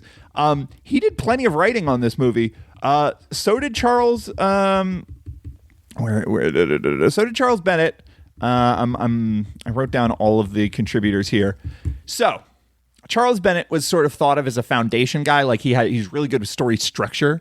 He's really good with building the bones of a script, and that Hitchcock sort of considered like, okay, and then these need to be sort of like filed down and sanded and filigreed into interesting shapes or whatever. All the little details that give a movie life. That's where I'm going to add in. But it wasn't just Hitchcock and Charles Bennett. It was also Angus MacPhail, who is a frequent collaborator with Alfred Hitchcock going forward. He was like the head of the story department of Gaumont. He invented the term MacGuffin. So when we're talking about MacGuffins, we are talking about an Angus MacPhail invention in some way. And of course, Alma Reville, Alfred Hitchcock's wife, also part of those writing meetings. So this is a film that was hammered out over months and months and months of alcohol. This is everybody show up to Casa la Hitchcock. We are going to start hammering down some fucking cocktails, and we are going to talk about every possible idea and moment and image and plot device that we possibly can and examine them from all angles, and we are just going to talk it to death, and we are just going to hammer and hammer and hammer and hammer until we get a script that kind of is the shape of the thing that we want. And then it wasn't even just them. It wasn't just Alfred Hitchcock and Angus MacPhail and Charles Bennett and Ivor Montagu, which I forgot to say. Ivor Montagu, of course, the film critic, friend of Hitchcock, one of the defenders of The Lodger when the studio that made The Lodger didn't know what to do with it, and Alma Reville. We also had a stream of additional writers and contributors. The big set piece at Albert Hall, the music was designed by Arthur Benjamin and D.B. Wyndham Lewis. So they were sort of like, very informative in building out those sequences. We had A.R. Rawlson and Edward Greenwood sign up. They were doing additional dialogue work. They were punching up the script. We also had Emlyn Williams punching up scenes later on when the filming had already begun. And I want to say that Michael Balkin, who is sort of running Gaumont at the time, he was, separate from Hitchcock, he had worked hard to attract German talent that had fled the German film industry as the Nazis ascend. This is a very, very Adolf Hitler era film. This is a movie about, in some ways, the rise of Adolf Hitler. And so this is a movie that had Alfred Young, who, as an art director, he was the art director of Waxworks, which is like a really, really good triptych kind of anthology horror German expressionist film. He had the art director Oscar Verndorf, who did Variety. He had cameraman Gunther Krampf, who'd shot Pandora's Box. He had two other assistant cameramen, Otto Kanturek and Kurt Courant, who both worked on Fritz Lang's Woman in the Moon. All of these people really are vital for all of the pieces of this movie coming together and working as the intricate machine it is. And so, I used to host a podcast called Directors Club. This is the feed that you are listening to this in, most likely. Probably. Directors Club podcast.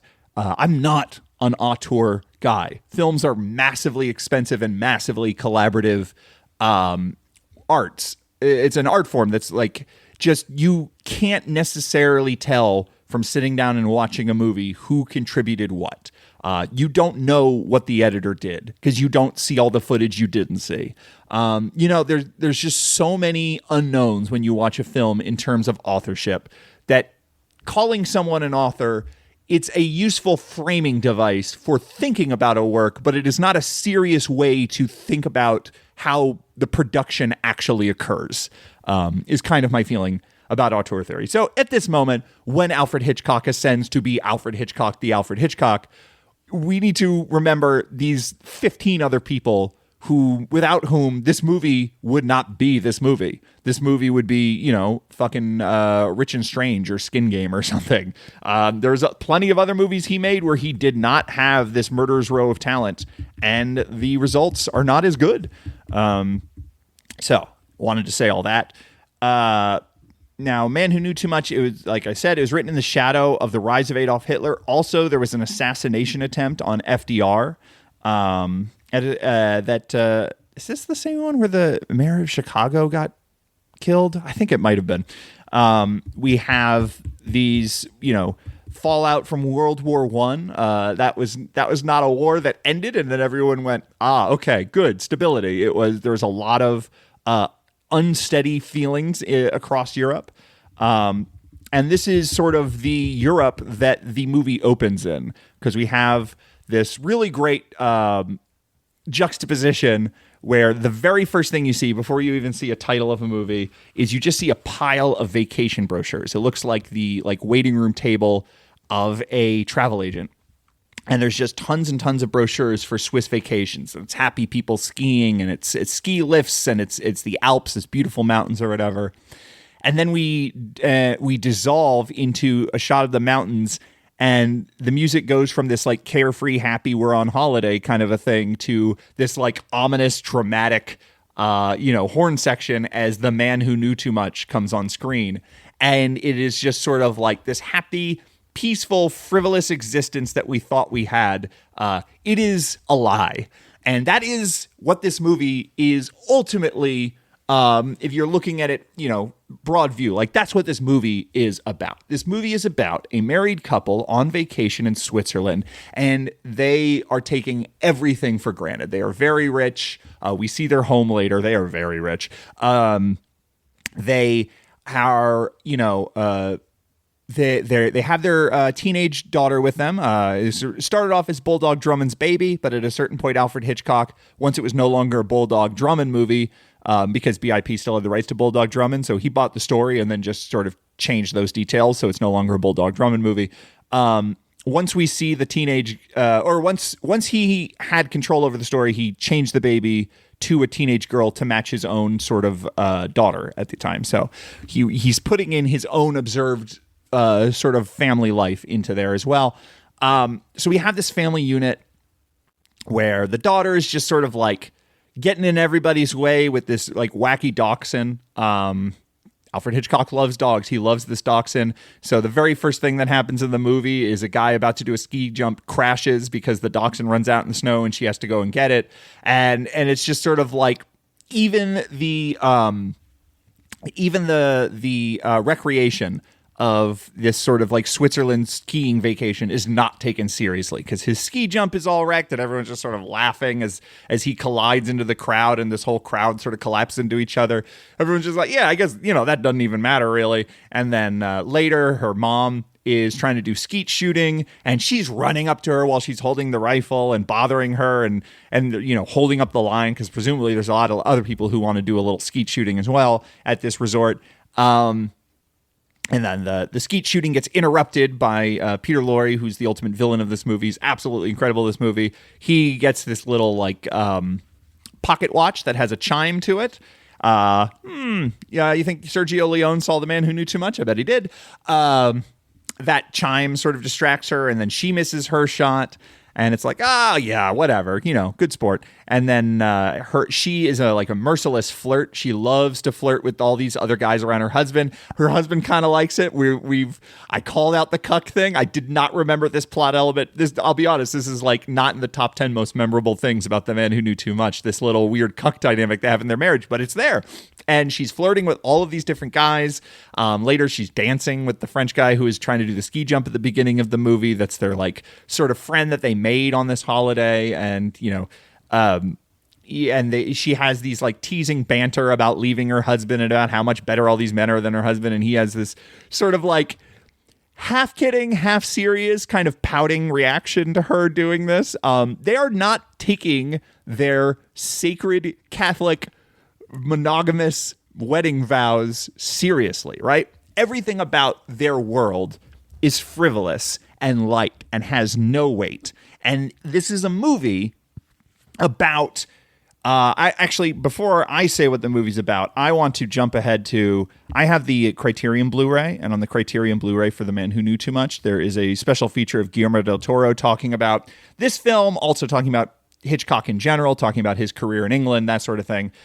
Guillermo del Toro has a really great insight that really was just sort of a key for me to be thank you. You put it into words in a way that I kind of now understand sort of what's happening in this movie.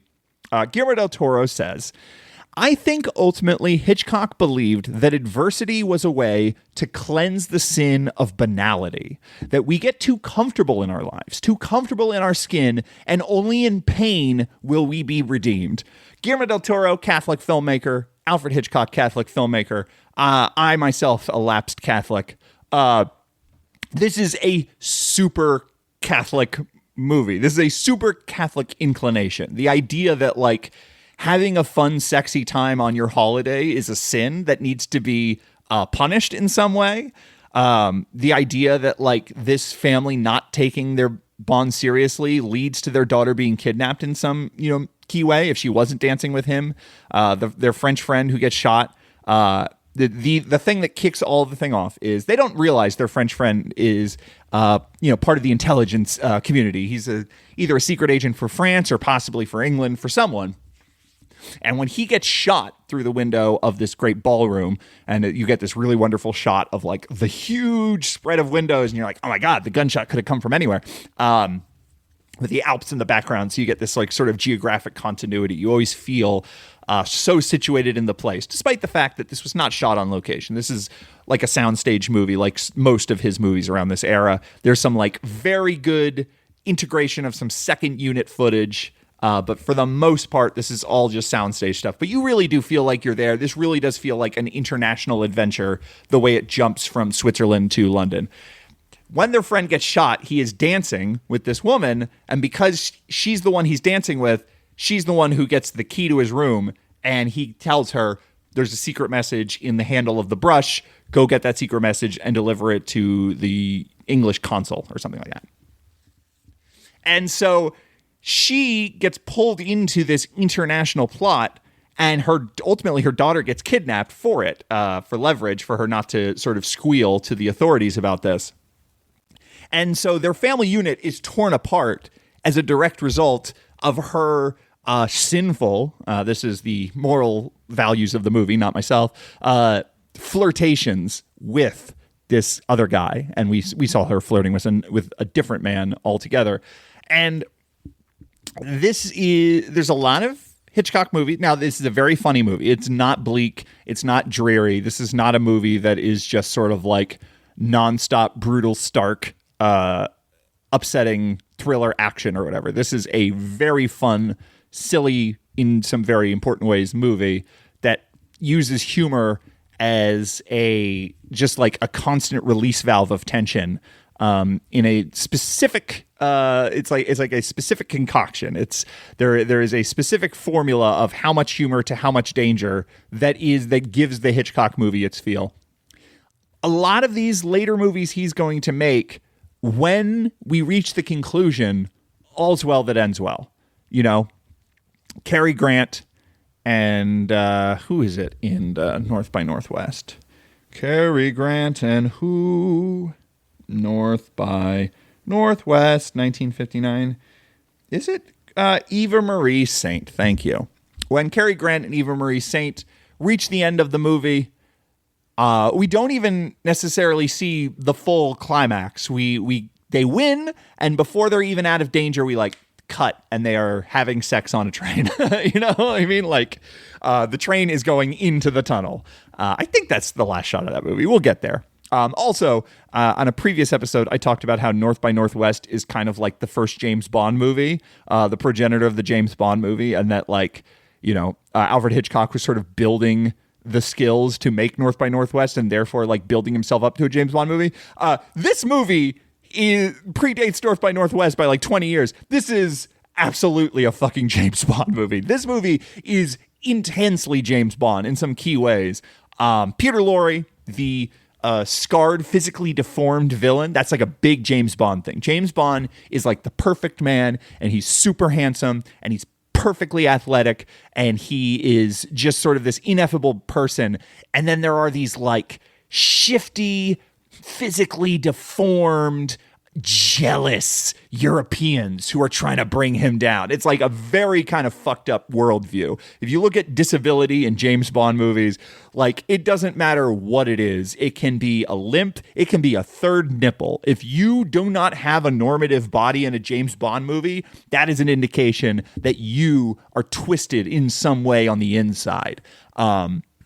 It's, you know, it's fucked up, but that is the moral universe that those movies exist in. And this movie, we have Peter Lorre with his scarred eye, very James Bond kind of weird scar across his eye, and a streak of white in his hair right by that scar. And we never get the story for that. He doesn't give a little villain's monologue where he's like, you've been wondering about my scar. That is, Peter Lorre is like one of the most imitatable actors ever, and I just did the worst imitation of him ever.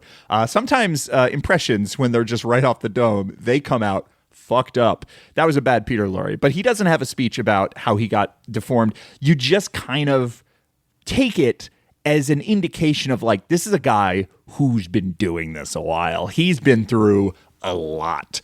But the villains are very smooth and sophisticated, and they're very calm, and they're not shouting. They're not shaking their fist. They're not like, gods, get him, or whatever.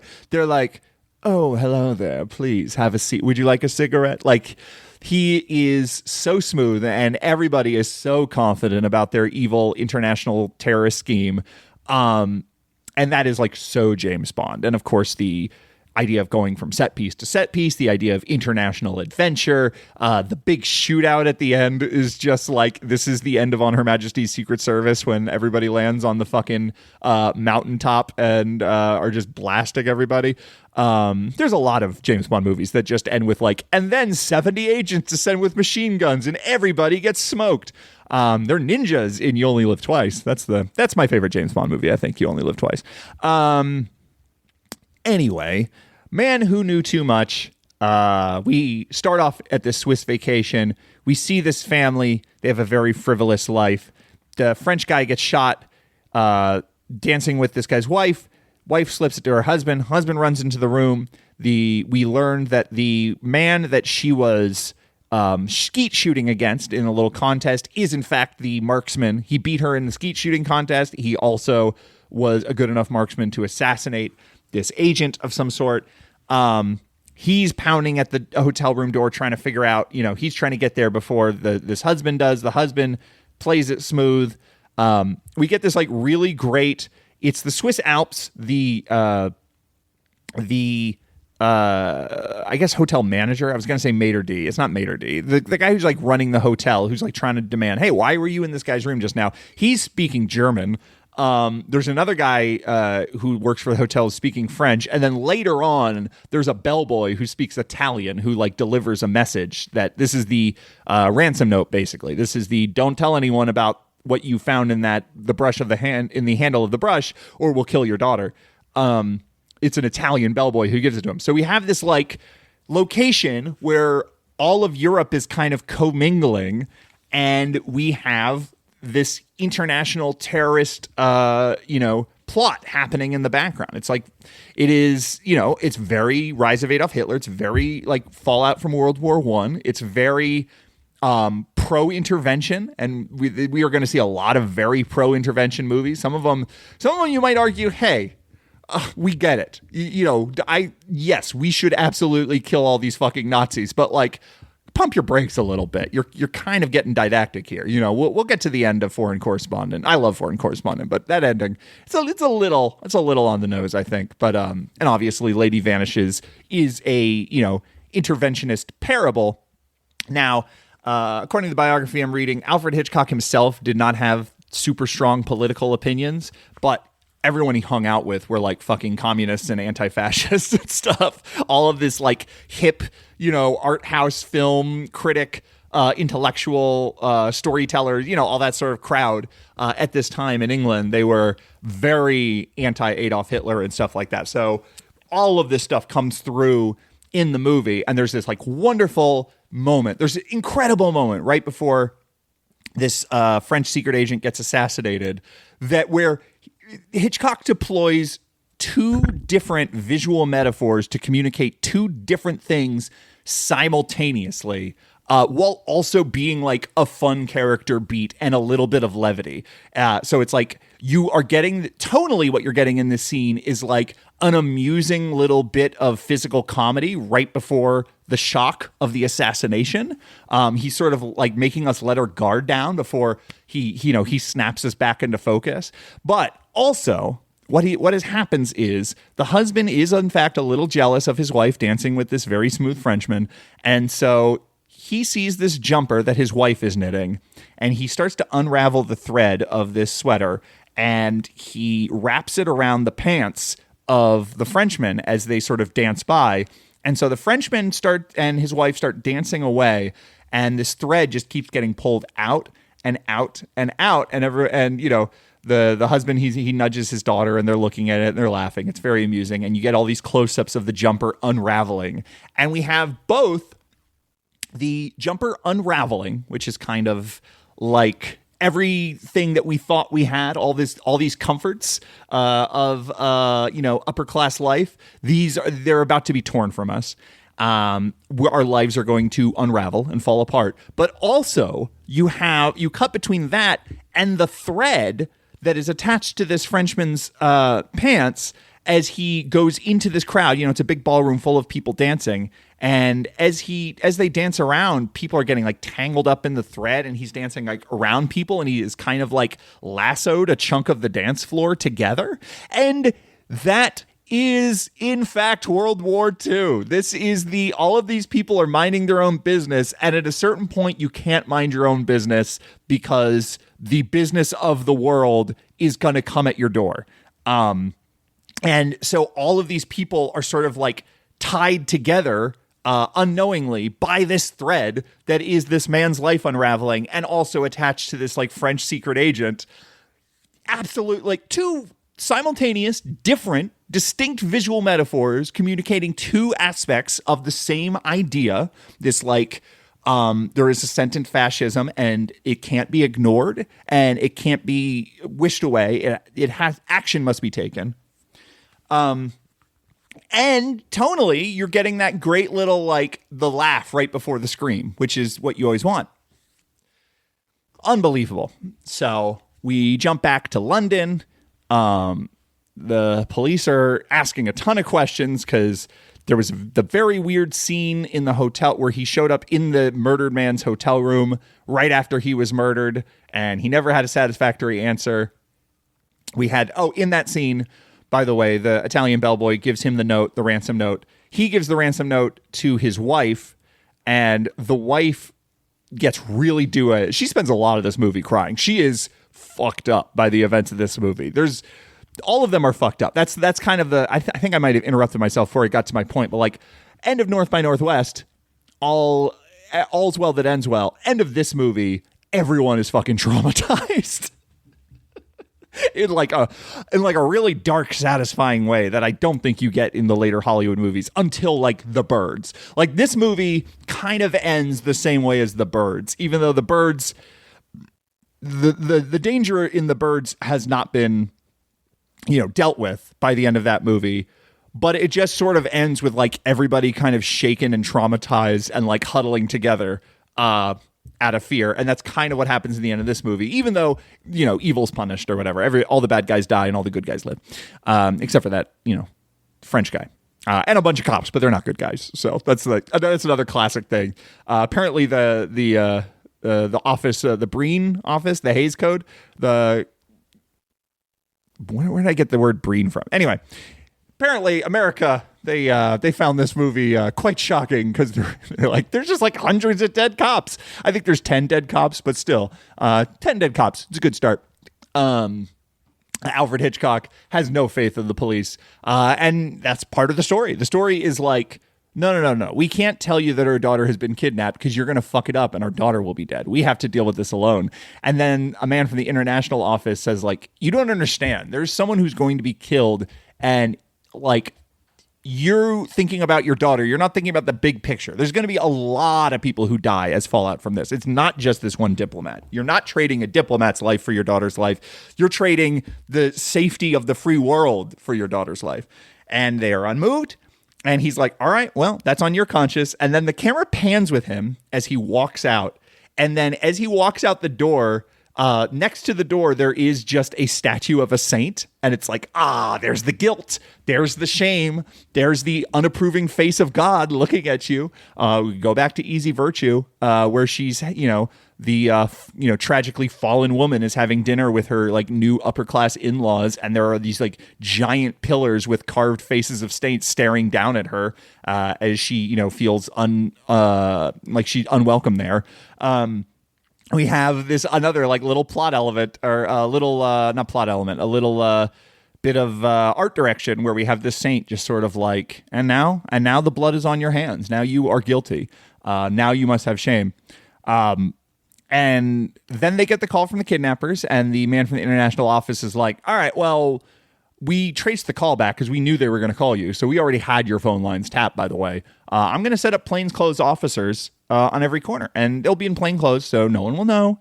They won't know that you talked to the police, but we are going to track down this lead because we are fairly confident your daughter was kidnapped. Whether or not you admit it, this is still a crime we have to solve. And then he walks out, and then they go, oh, they're going to fuck this up. The plainclothes cops, are you kidding me? These motherfuckers, she's dead. She's dead if we don't do something. So then it becomes this like race against the clock where are the kidnappers going to assume that they talk to the police and then kill their daughter? So we already had the ticking clock of the daughter, but now we have like an actual feeling of dread, and the entire rest of the movie takes place over the course of this one night. So you get that another like really truncated series of time where you can just like build tension because there's just so little time left to solve all the problems or whatever. So we do some nice editing where we are just sort of like, we jump from them in their living room to they have now spent the night drinking in different pubs asking people about this one name that was on the note that was in the brush handle. So they've just gone to the area where the ransom call came from and asked, they just got fucking drunk in bars and were like, hey man, you ever hear of so-and-so? And eventually, after throwing back quite a few drinks, they realize that so-and-so is in fact a dentist. So they go up to this dentist office. We have this great creepy stairwell in the dentist office. We have more creepy stairs later. Good Hitchcock thing, more creepy stairs. There's this incredible, like, giant sculpture of teeth outside of this dentist office. It is so... We have this thing of symbols, of, like, Alfred Hitchcock understanding that, like, film is visual, and it is more important that something be memorable than be, plausible. And so, like, we have all of these, like, little... We've already established at this point in the movie defining characters by, like, little items.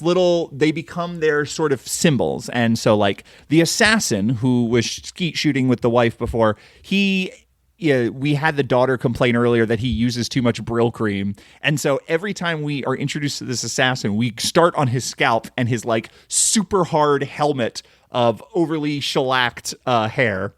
We have Peter Lorre and his little pocket watch that chimes. We got the rule of threes on that one. It chimes 3 times in the movie. It chimes at the beginning of the movie to establish it. It chimes later to key in when we're in the dentist's office, like, oh my God, this is the guy. Even though we didn't look him in the face. And then later it chimes to reveal his hiding place when the police have broken into his hideout, and it is interrupted by him killing himself with the gun because he knows he's been caught. So we get this, like, really elegant rule of threes. This is the kind of thing that it's like when you have 15 people bashing their head against a script for 3 months, turns out you can get some, like, really neat, detailed little, bits of parallel. What's the symmetry? Bits of, like, sort of narrative symmetry going on.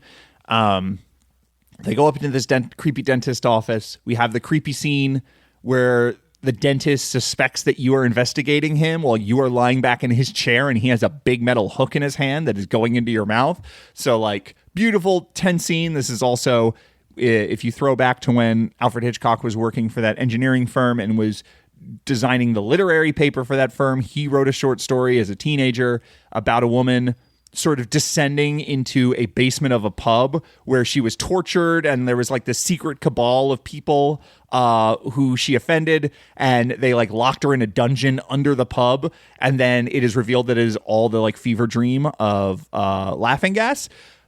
This is a movie about finding the seedy, weird underbelly that exists in the banal life of, the London middle class or whatever. They go to this neighborhood, and this giant set of teeth outside this dentist's office is, like, a symbol that the underworld uses to, like, meet. And then later they're going to be at this, like, weird church that has these pagan overtones. We don't get a good idea of what this religion is, but it feels like some sort of branch of Christianity that has, like, reverted back to more pagan roots or whatever. So we're getting that kind of, like, panic of, like, oh my God, the good people of England are being infiltrated by these, like, wicked European pagans.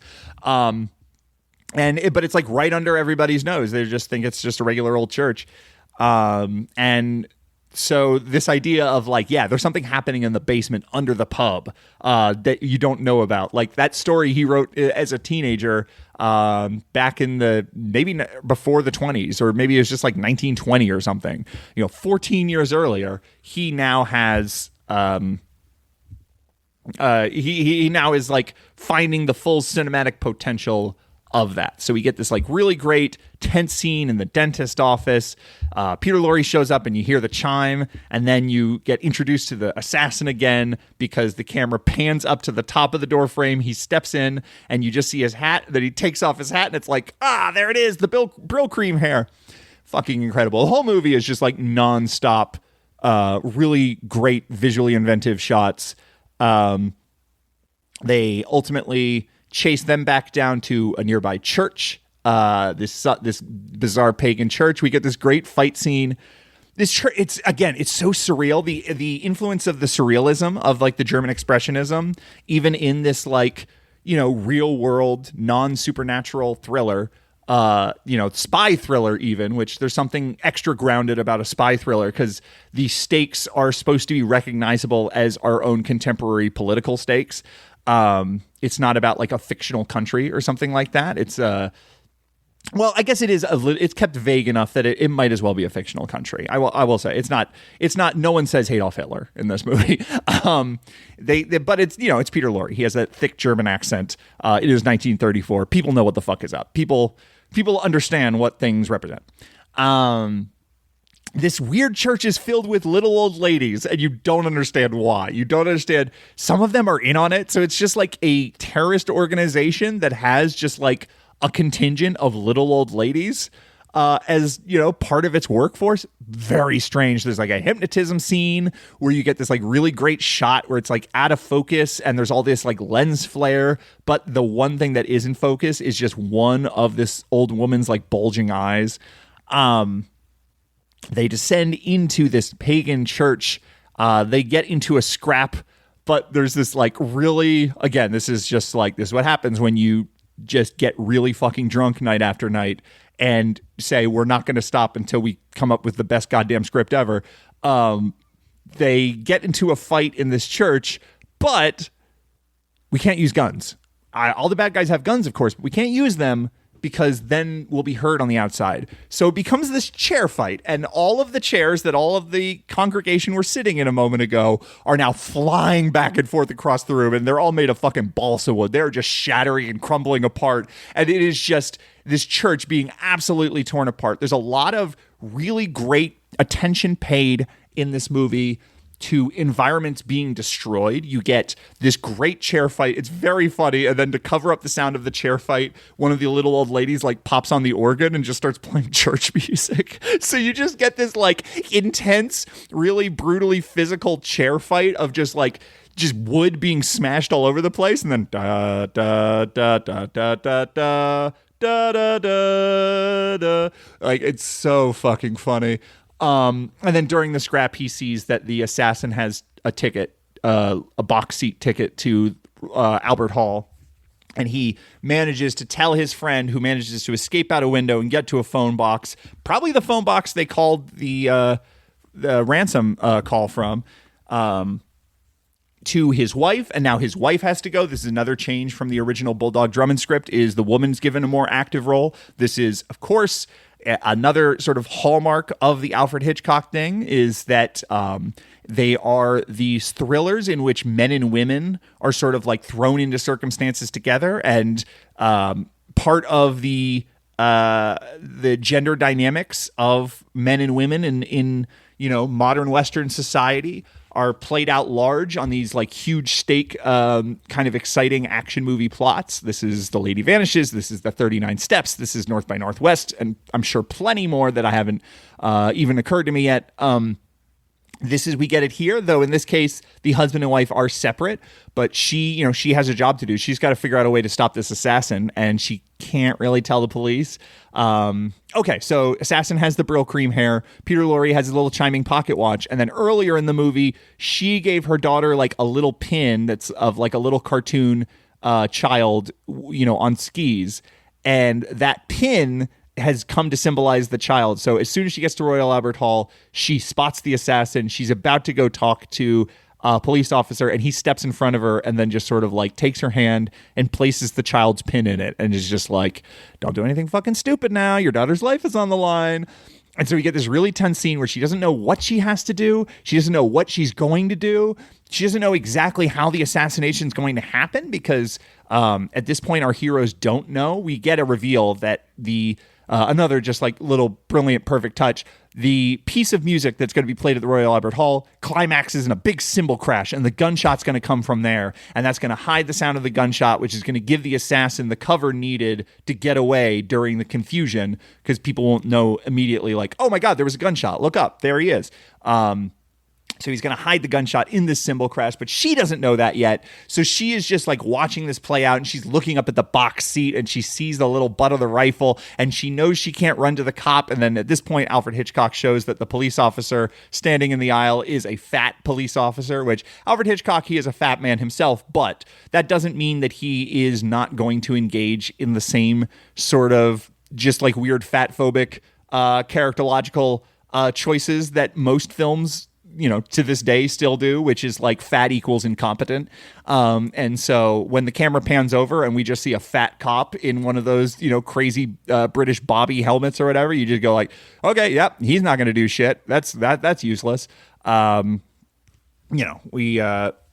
This is just what film is. You see a fat person and you go, they are incompetent and they are lazy and they are going to make things worse. That is just how most movies function. This is not this is not a new observation.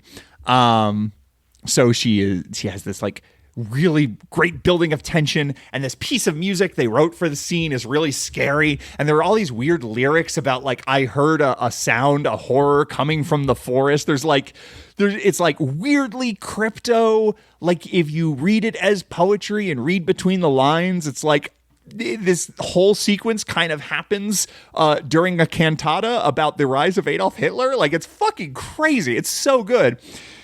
She screams. That's all she, like, it builds up in her. It's like ambiguous. Was this like part of her plan to disrupt his attempt to kill the diplomat, or was this just her not being able to take it anymore?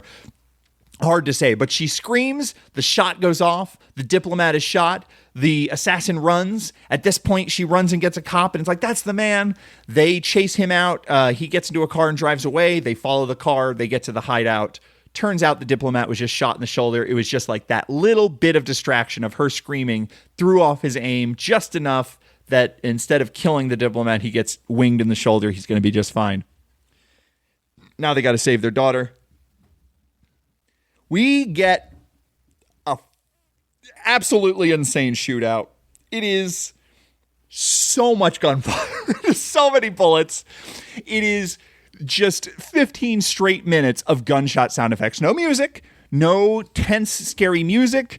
It is just this like kind of bleak, upsetting. And again, this is 1934. It's still early enough in the sound era that how music is used in action sequences has not been codified yet.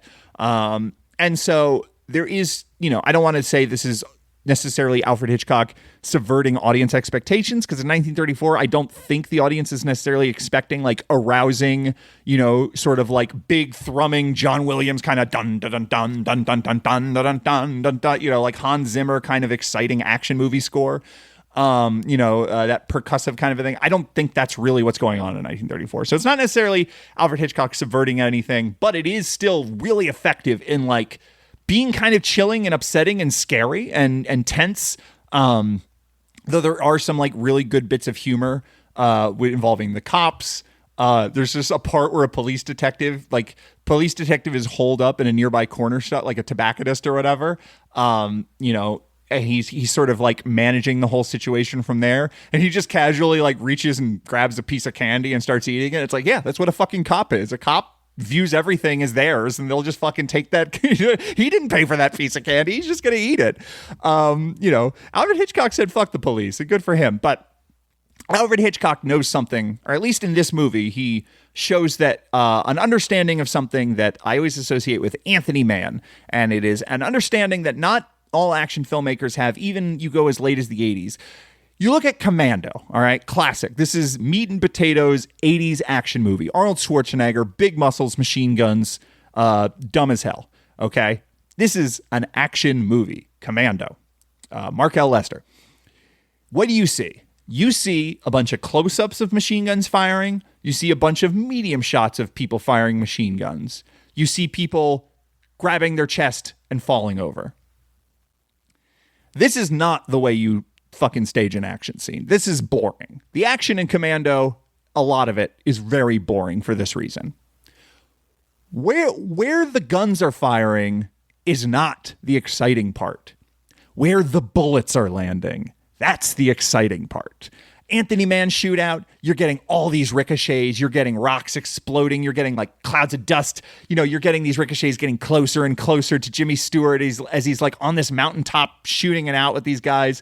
In the film noir Anthony Mann movies, you're seeing, all sorts of glass exploding and rooms, flying apart and stuff. That is how Hitchcock shoots this shootout. It is tons of bullet impacts. It is glass shattering all over the place. It is vases exploding. It is, jars of whatever getting blown apart and, everything scattering on the floor. Like, it is all about where the bullets are landing. And so it's like very physical and very exciting and very grounded, in a way that, not every action sequence in the 30s is going to be able to pull off. But this one, like, genuinely exciting and terrifying. And then later, when the cops manage to, like, sneak across they cross away and they get into the church and they're, like, busting down all these doors to try to get to the hideout, the sort of back room where you get to the hideout from the church. It is just, like, more and more wood flying apart, them, like, using the rifle butts and hammers and stuff, blasting apart all this wood. So we're just getting this, like, everything's tearing down. Everything is coming apart. Everything we knew about society and how it is oriented is being destroyed. And, where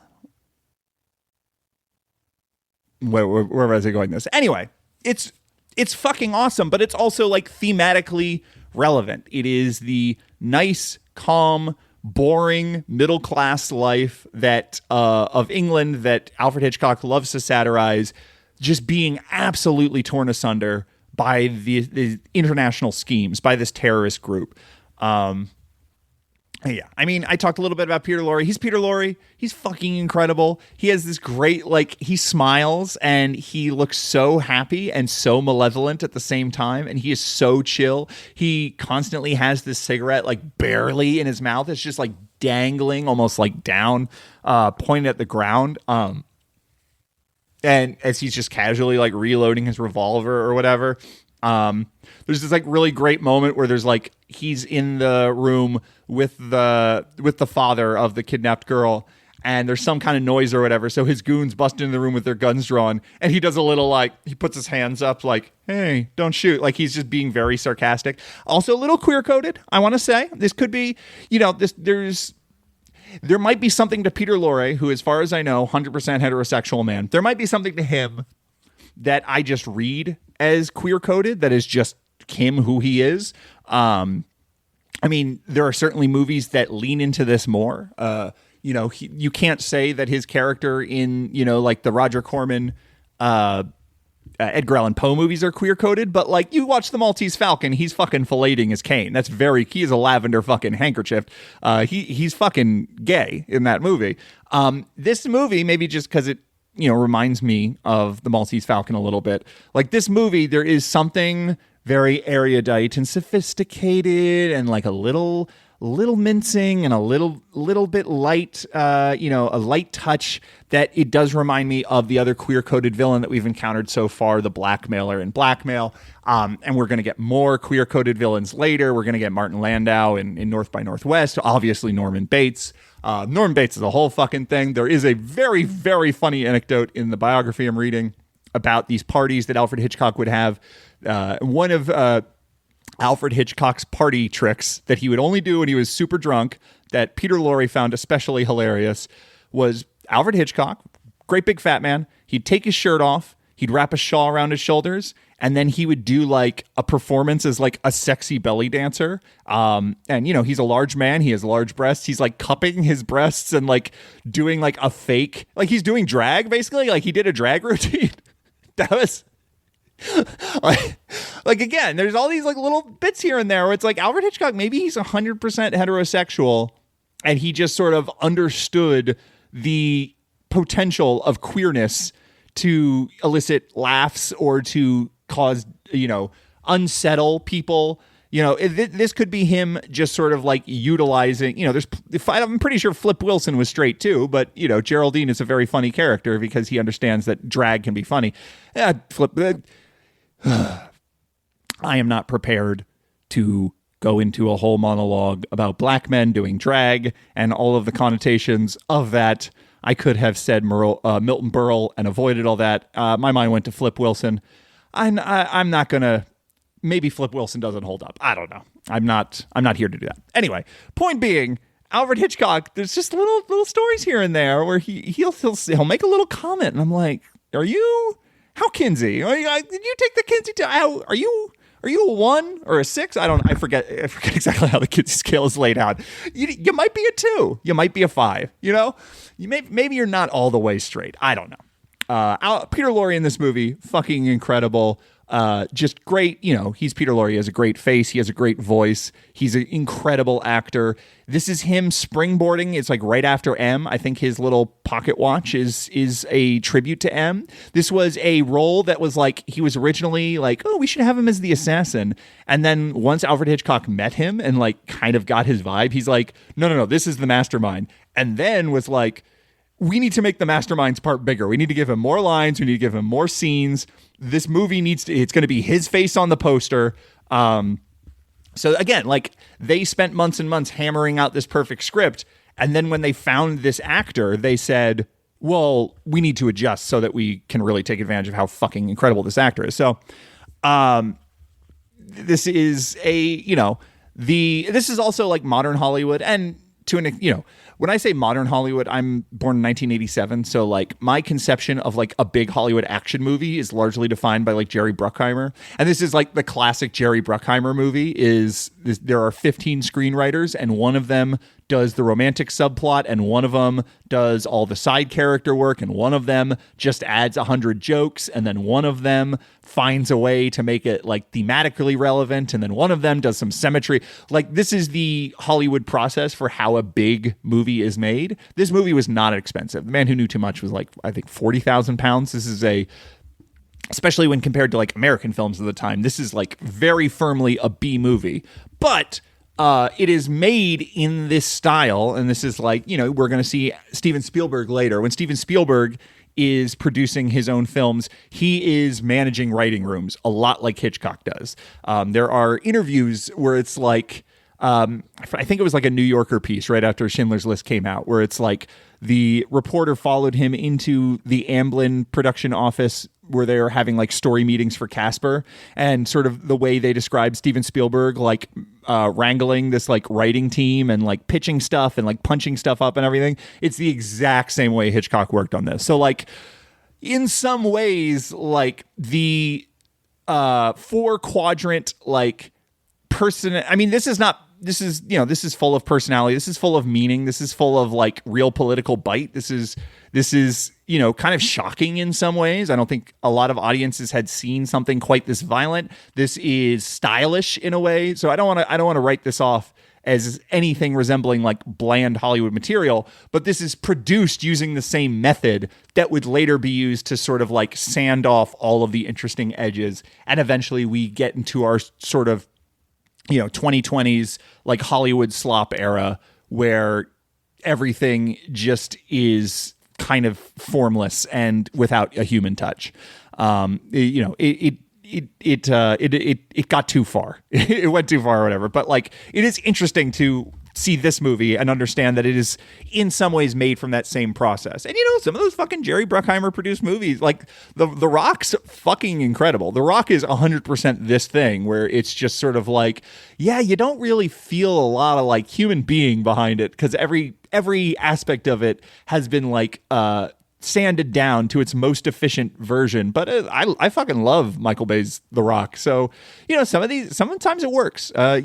There were a lot of fucking writing meetings to get Raiders of the Lost Ark into the shape it is, and Raiders of the Lost Ark is incredible. So, it happens. But Man Who Knew Too Much, big hit, almost didn't come out. Fucking, what's his name? Wolf? What's this guy's name? There's a guy who hated Alfred Hitchcock when he was young, C.M. Wolf. C.M. Wolf hated Alfred Hitchcock, thought his movies were too artsy. He tried to stop them from releasing The Lodger way back when. Now they're working together again. Michael Balkin was out of town. He was in America. That's a funny way of saying he was in America. He was out of town. Michael Balkin was across the Atlantic Ocean in America doing business. And so C.M. Wolf was in charge. And C.M. Wolf was like, yeah, this isn't going to work. This is too much. This is you did it again, Alfred Hitchcock. You made another piece of shit. You need to reshoot all of these scenes and make them a lot milder. You need to make them less exciting. They're less violent. This is too intense. No audience is going to want this. This came out. Every single market it was released in, huge hit. The thing is, though, that C.M. Wolf resented this. So when he owned a chain of theaters, and when this movie was released to those theaters, it played as a B movie to like an A film, and B movies don't get the same kind of percentage of the box office because it is just assumed in a double bill that people are coming to see the A movie, not the B movie. And so like, even when Alfred Hitchcock, eventually he appealed to Michael Balkin, he sent him a bunch of emergency telegrams. Michael Balkin said, "I'm sorry, this shouldn't have happened. You're gonna release your movie the way you want it, and I'm gonna promise that no one's gonna try to fuck with you like this again."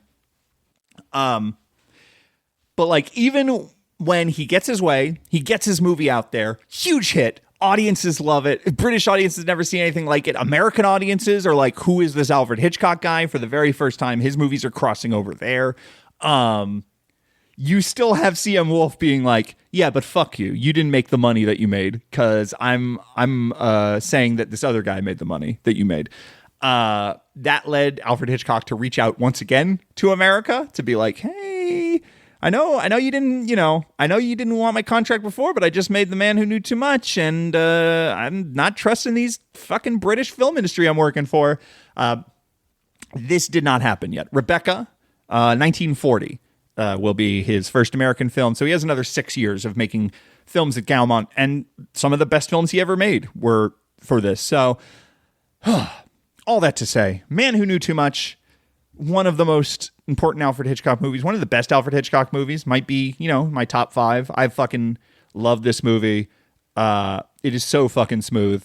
It is so like this is the thing I talked about last episode of like, he knows how to build a striking image. He knows all the camera tricks. He knows all the technical things he needs to know to make a movie that really sticks in your mind. What he often fails to do in these earlier films is like make those camera tricks have real meaning and like enhance the story rather than just sort of decorate it. This is that.